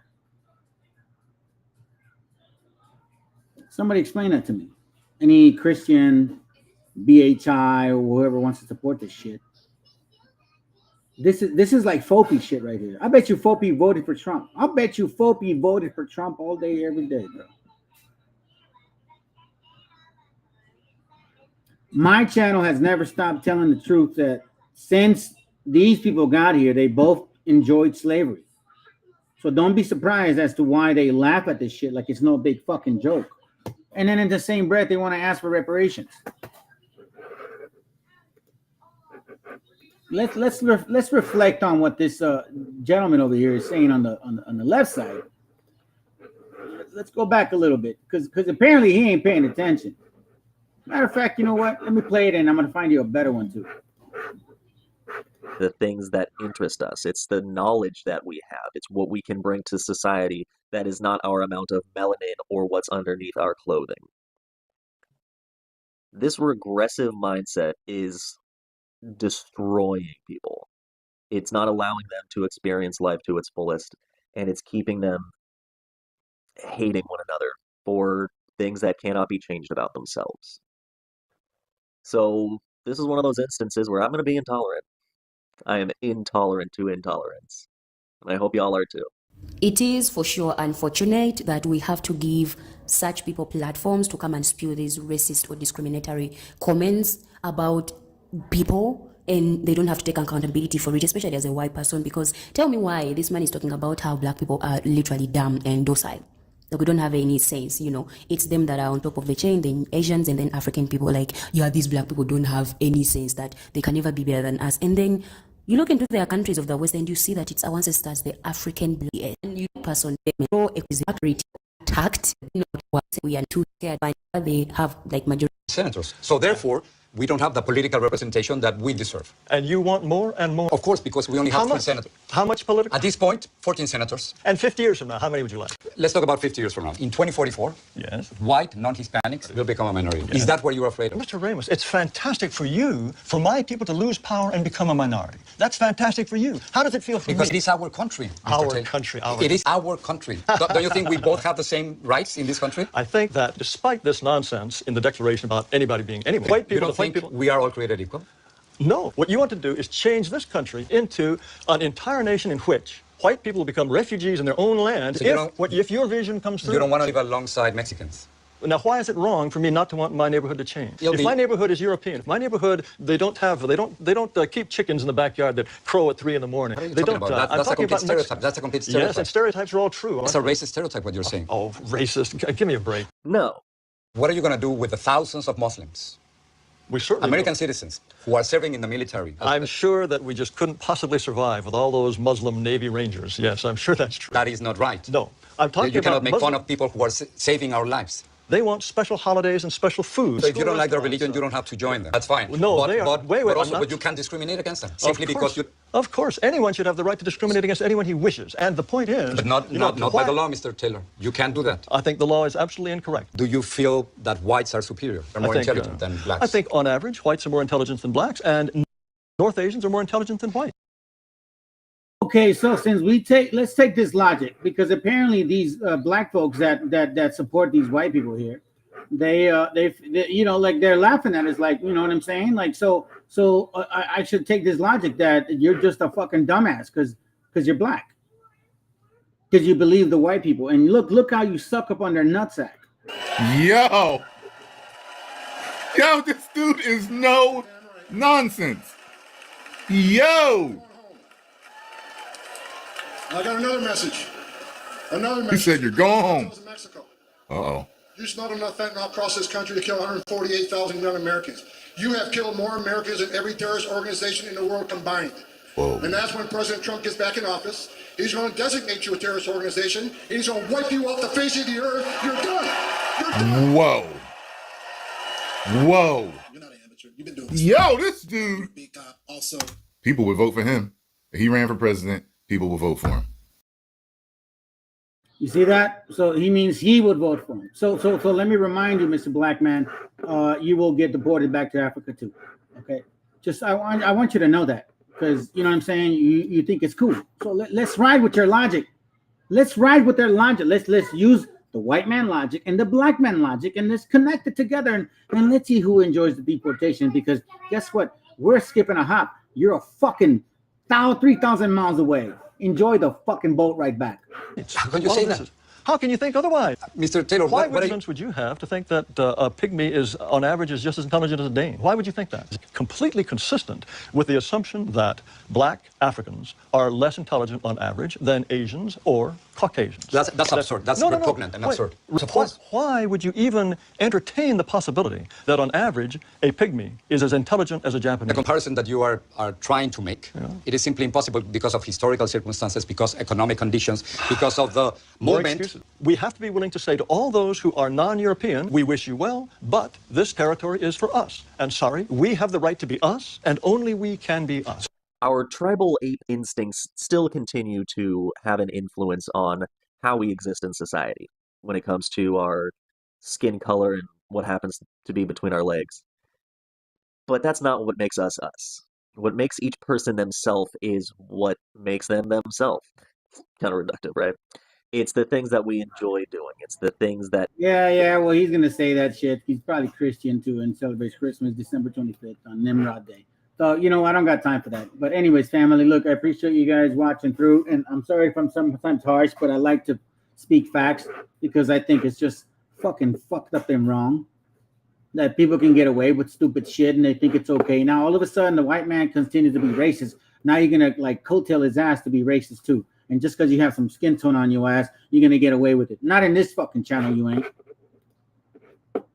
Here, facts tell, stories sell. We don't bullshit here. And I've never been a respecter of persons. I call out every nation, every single one, since the beginning. You guys have a good night. Hopefully you enjoy this music. Shalom.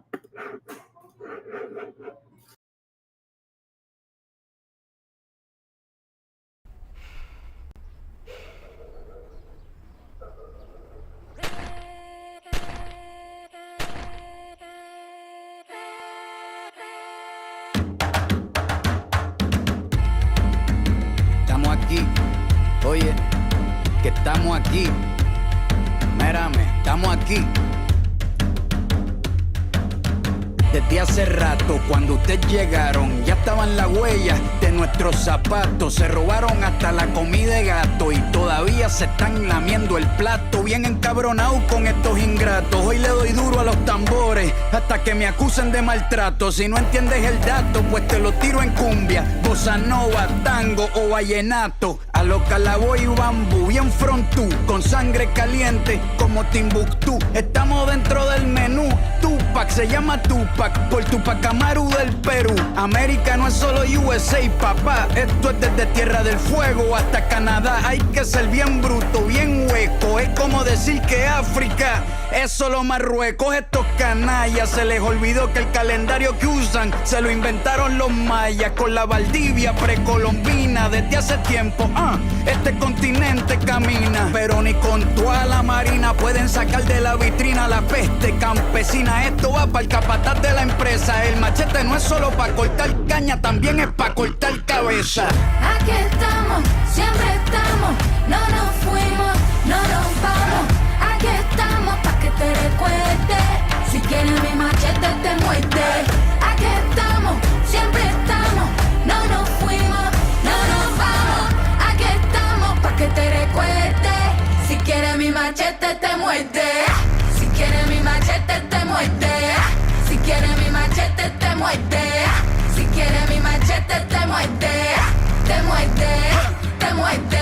Los paramilitares, las guerrillas, los hijos del conflicto, las pandillas, las listas negras, los falsos positivos, los periodistas asesinados, los desaparecidos, los narcogobiernos, todos los que robaron, los que se manifiestan y los que se olvidaron, las persecuciones, los golpes de estado, el país en quiebra, los exiliados, el peso devaluado, el tráfico de droga, los carteles, las invasiones, los emigrantes sin papeles, 5 presidentes en 11 días, disparo a quemarropa por parte de la policía, más de 100 años de tortura, la nova trova cantando en plena dictadura. Somos la sangre que sopla la presión atmosférica.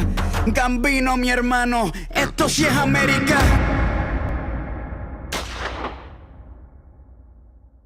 Aquí estamos, siempre estamos, no nos fuimos, no nos vamos. Aquí estamos pa' que te recuerdes. Si quieres mi machete te muerde. Aquí estamos, siempre estamos, no nos fuimos, no nos vamos. Aquí estamos pa' que te recuerdes. Si quieres mi machete te muerde. Si quieres mi machete te muerde. Si quieres mi machete te muerde. Si quieres mi machete te muerde. Te muerde, te muerde.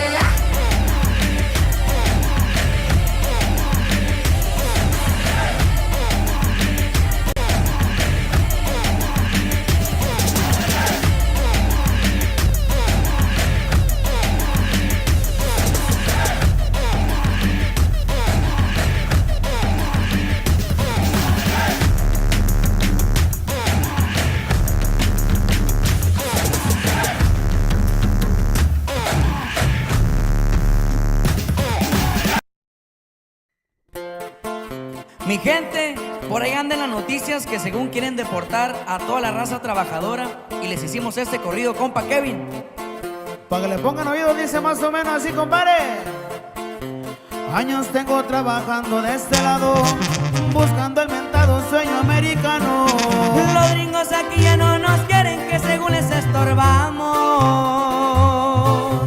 Se menciona mucho en los noticieros, traen muchos mitotes esos del gobierno. Resulta ya quieren deportarme, en eso no estamos de acuerdo. Resulta que por ser inmigrante mi valor es insignificante. Si supieran lo que batallamos para salir adelante. Ya con día salimos a chambear, no creo que nadie le hagamos mal. Ya quisiera verlos trabajando como lo hace este ilegal.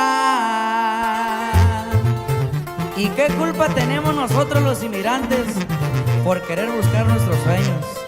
¡Ánimo, mi gente! Y no se me rajen. Y así suenan los de la norte, compa Jesús Méndez. Puro elegante récord, mi viejo. ¡Ay, ay, ay!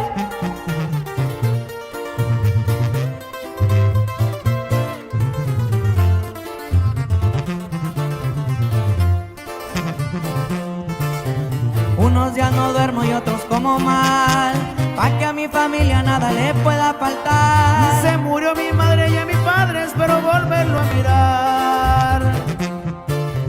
Canto por mi gente, no se vayan a agüitar, que Diosito es grande y de esta ley nos va a salvar. Nomás acuérdense de Florida, nos volvieron a ocupar. Resulta que por ser inmigrante mi valor es insignificante.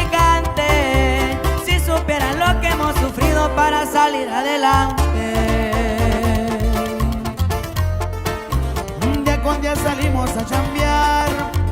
No creo que a nadie le hagamos mal. Ya quisiera verlos trabajando como lo hace este ilegal.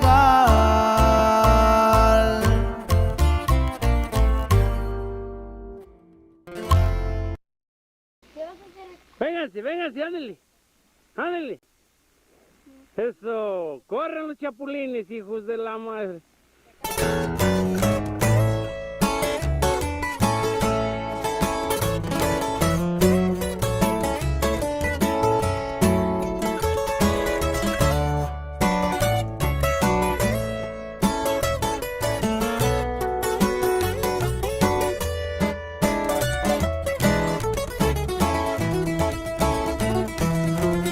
Querido abuelo, tu recuerdo aquí en mi alma siempre está.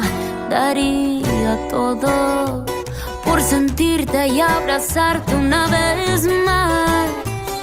Se mira triste el rancho desde que no estás, y aquella viejecita no puedo ocultar que le haces falta. Su sonrisa ya no ha vuelto a ser igual.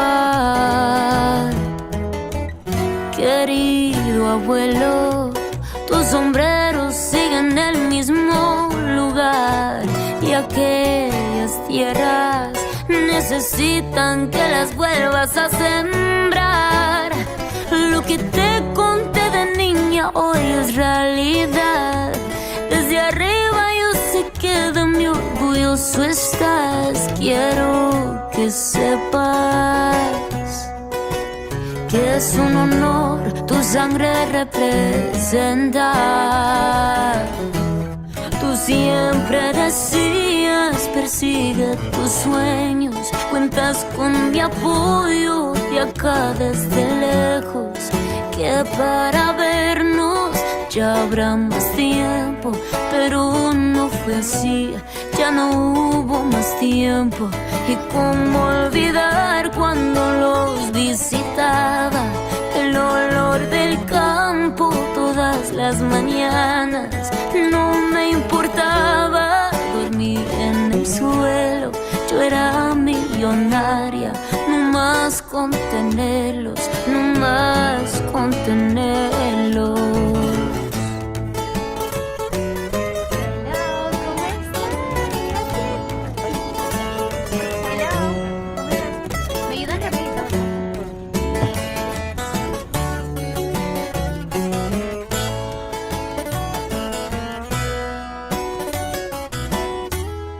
Siempre decías, persigue tus sueños, cuentas con mi apoyo y acá desde lejos, que para vernos ya habrá más tiempo, pero no fue así, ya no hubo más tiempo.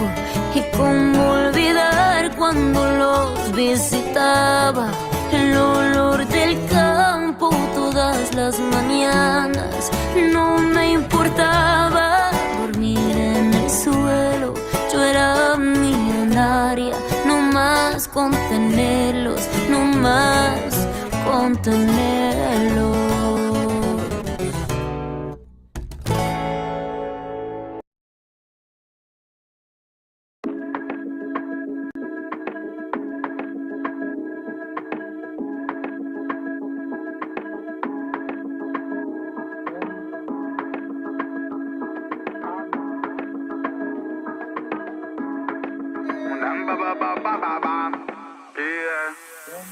Viven huyendo de la envidia como los niños en Siria de la bomba que le manda el Pentágono. Y todo el día, mamá mía, keeping it mood, that's so real. Love was man, I never fear, never, no, no. La travesía de la vida más que misericordiosa, y nuestra prosa siempre para favor, no. Tú podrás por mierda traicionar a tu familia, matar tu brazo sangre si vos sabías, pero yo no.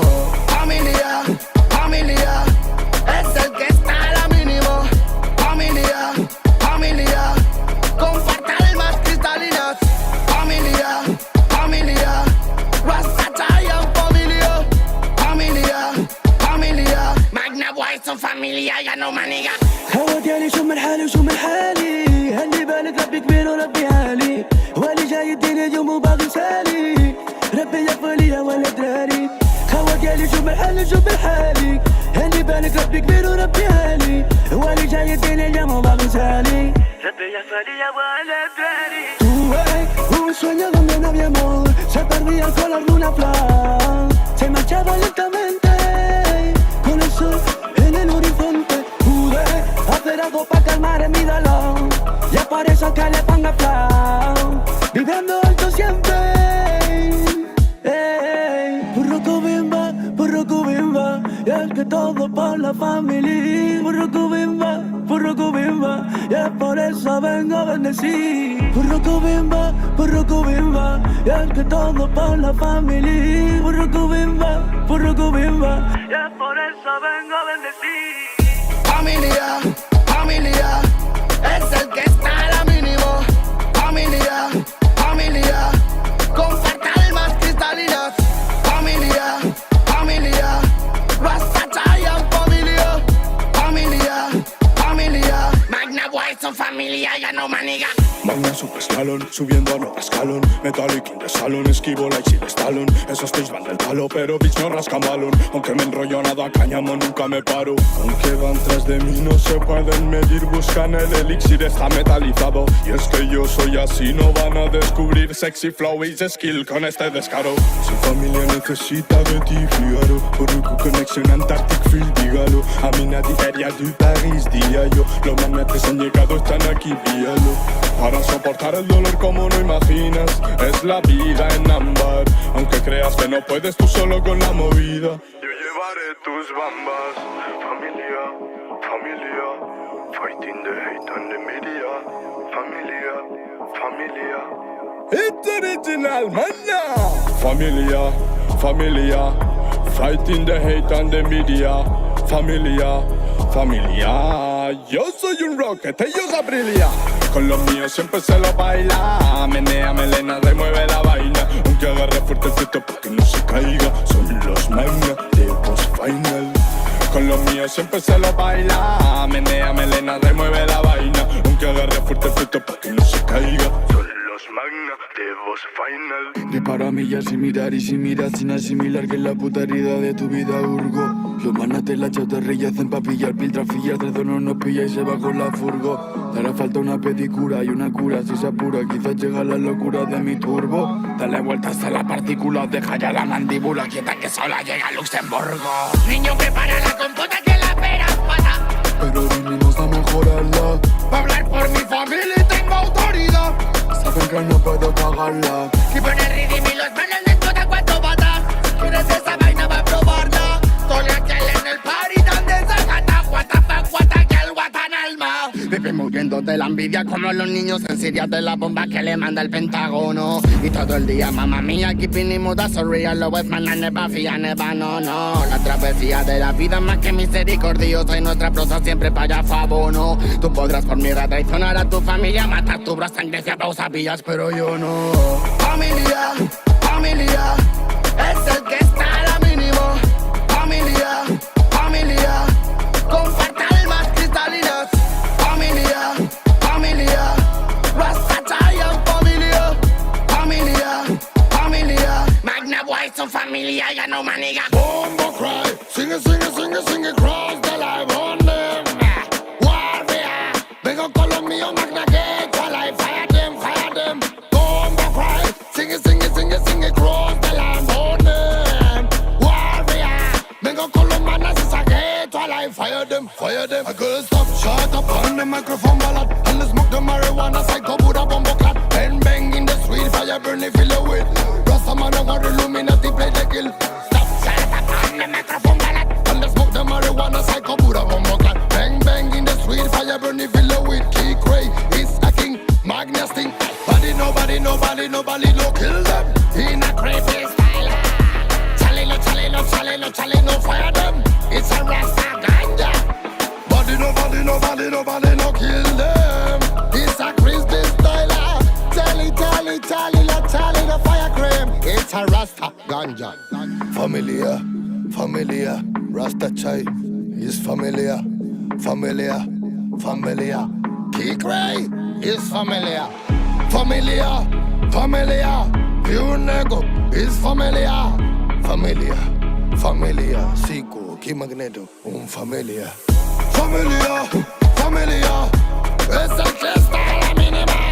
Familia, familia, compactar más cristaleras. Familia, familia, Rasta y Zion, familia. Familia, familia, Magna Boy que te aplasta, nego.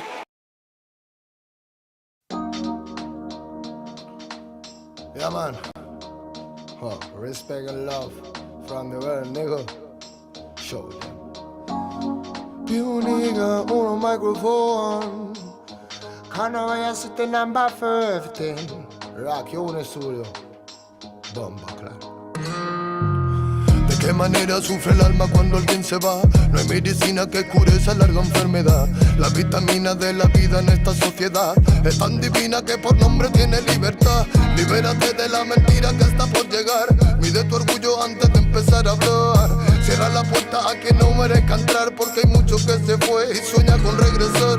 Hablemos en silencio y así no me mentirás. El poder de la palabra muere cuando hablan de más. No me fío de oraciones que se dicen por detrás. Si me miras a los ojos no te mentiré jamás. Que besar por besar es jugar por jugar. Y vivir sin amor es vivir sin amar. Solo queda la fe, solo queda soñar. Ponte de pie, ready para luchar. Some love, I can just smoke and there are some love them. I can just smoke and there are some love. I remember no fire, no burn. Rippy day. Cali with a mama soul, yeah.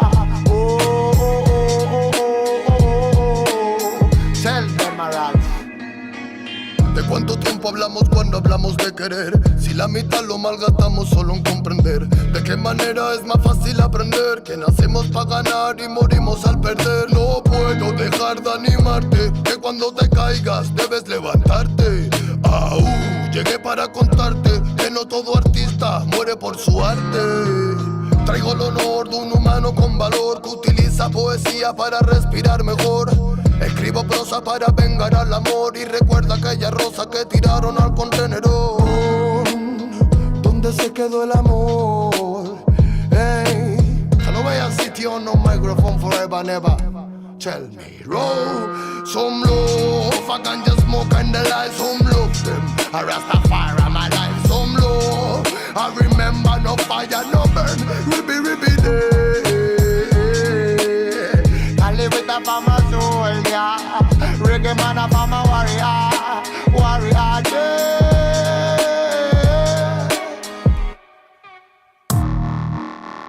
Not a really thing. Oh, yeah man. Y se piensa que la música es un juego, lo lleva claro, hermano. Desde España, internacional, bomba, clack, you, nego. Not so really easy. No.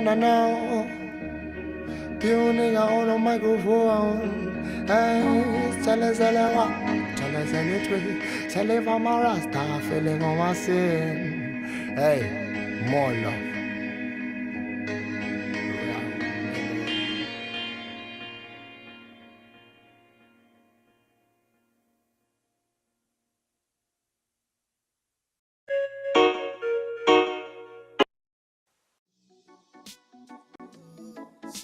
Tan mal cuando miras a otro lado, los fantasmas del pasado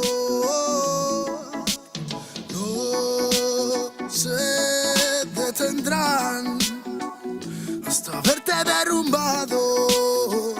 Peores lo hemos pasado.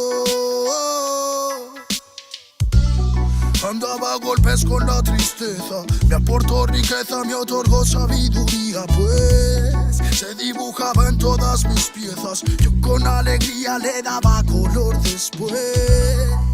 La aguja sigue girando, tiempo parece se burlar de mí. Dijo que sanaría esperando, pero creo que la espina aún sigue ahí. Con los dedos lo voy palpando. Cierro los puños, escapa de aquí. Agonizando, no me me espera el tiempo, no voy a esperar por ti. Nuestras huellas en la orilla se han borrado por la marea. Si esas estrellas ya no brillan, las entiendo pa' que veas. Sea donde sea, bajo la tormenta o dentro de la odisea, donde arañas cubren el cielo de tela, los aviones nadan y los barcos vuelan. Aunque parezca que va bien, no sabes bien si va mal. Besos que pueden doler, ojos que pueden matar. Tengo mi alma en el almacén encerrada, mi corazón está en huelga, mis sentimientos en ámbar. Gente, Calamala dijo que estaría presente. Fallaron como nunca, se fueron para siempre. Millones de razones para vengarme, pero a veces duele más actuar indiferente. Como no quieren ver ahogados, tenemos branquias y cerrados los bronquios como la mente de un guardia. Yo soy la montaña y vine con la cordillera. Más cojones que tu ganga tiene una madre soltera. Tú cúbrete si suena mi tu. A mi lado tengo soldados fumando de su palulú. Y un conjuro de grimorio me lo salva del velorio. Pa' tener pila valorio, se matan vestidos de emporio. Y yo no quiero una pistola, estoy soñando que la vida que quería me llega a tiempo. Desde que yo la vi sola, loco ando. Vino a verme cuando el sol se estaba poniendo y se dejó una pluma y se perdió en la bruma. Nunca se despidió de mí, nunca se despidió de mí. Vivo en un mundo que parece roto y sé que no, porque todo es perfecto y lo debo plasmar. Me fumo un trócolo tras otro y lo veo todo otro color. Me siento libre porque vuelvo a conectar. Mi gente sufre y no lo puedo evitar, más que dándole consejos siempre desde la humildad. Es su camino hacia la fraternidad. Solo puedo que enseñarles a respetar y amar. Con esta bendición, como no voy a aprovechar los códigos que llegan, los tenemos que aceptar. Si me reencarné fue para ayudar y no para malgastar mi tiempo en beneficio del mal. En la unión nace la fuerza y eso nos hace.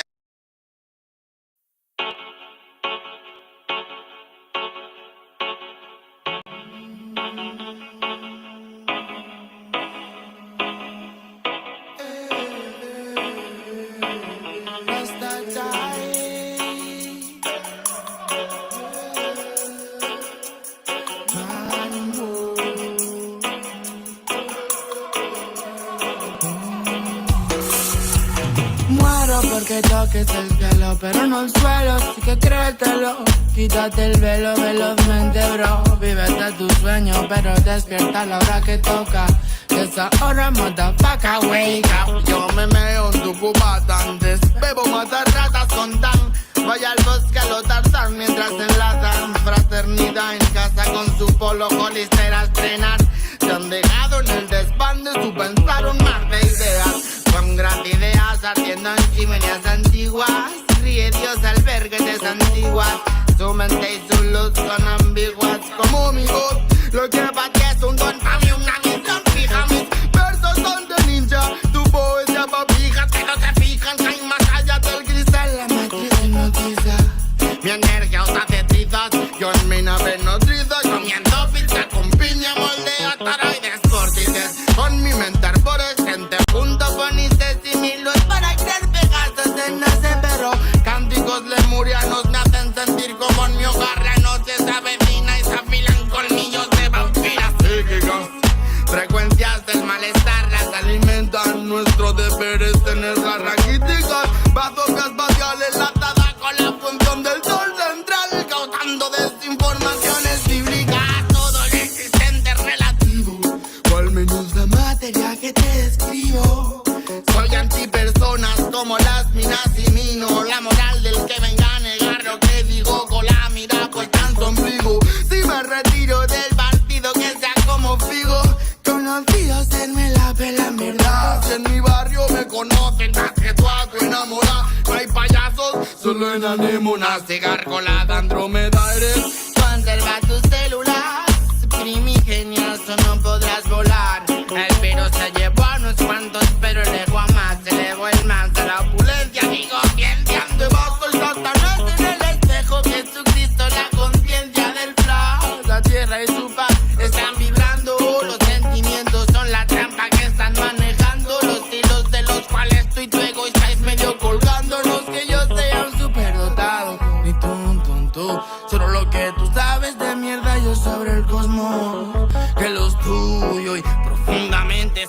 me lo tomo. Si no, ya hubiera ido a visitar al doctor. Porque no soy devoto, mucho menos un santo. Yo jamás pudo, pero dale que asalto. Cuando en verdad sé que tendría que sudarme todo la polla, pero pienso que hay que vivir por algo. Que en el letargo cure lo enfermo, sabor amargo, remedio eterno.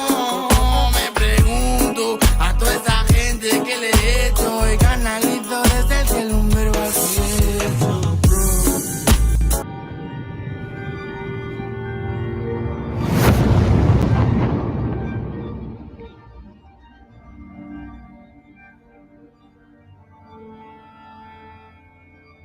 Ical, hijo, abre los ojos.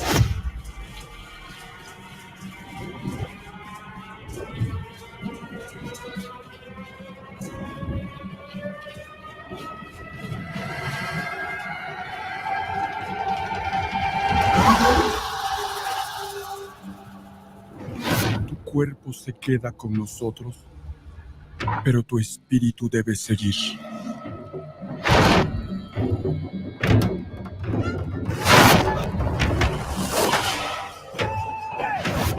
Busca la luz. Aléjate de las sombras. Deja que nuestro dolor sea tu fuerza. Desde aquí iluminamos tu camino.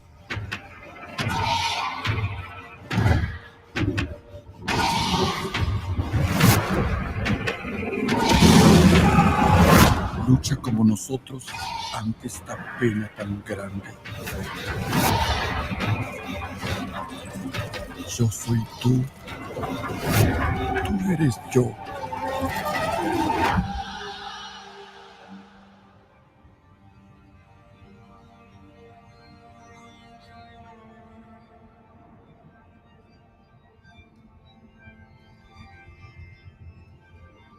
La muerte que hoy nos separa, mañana volverá a unirnos. Eres libre, hijo.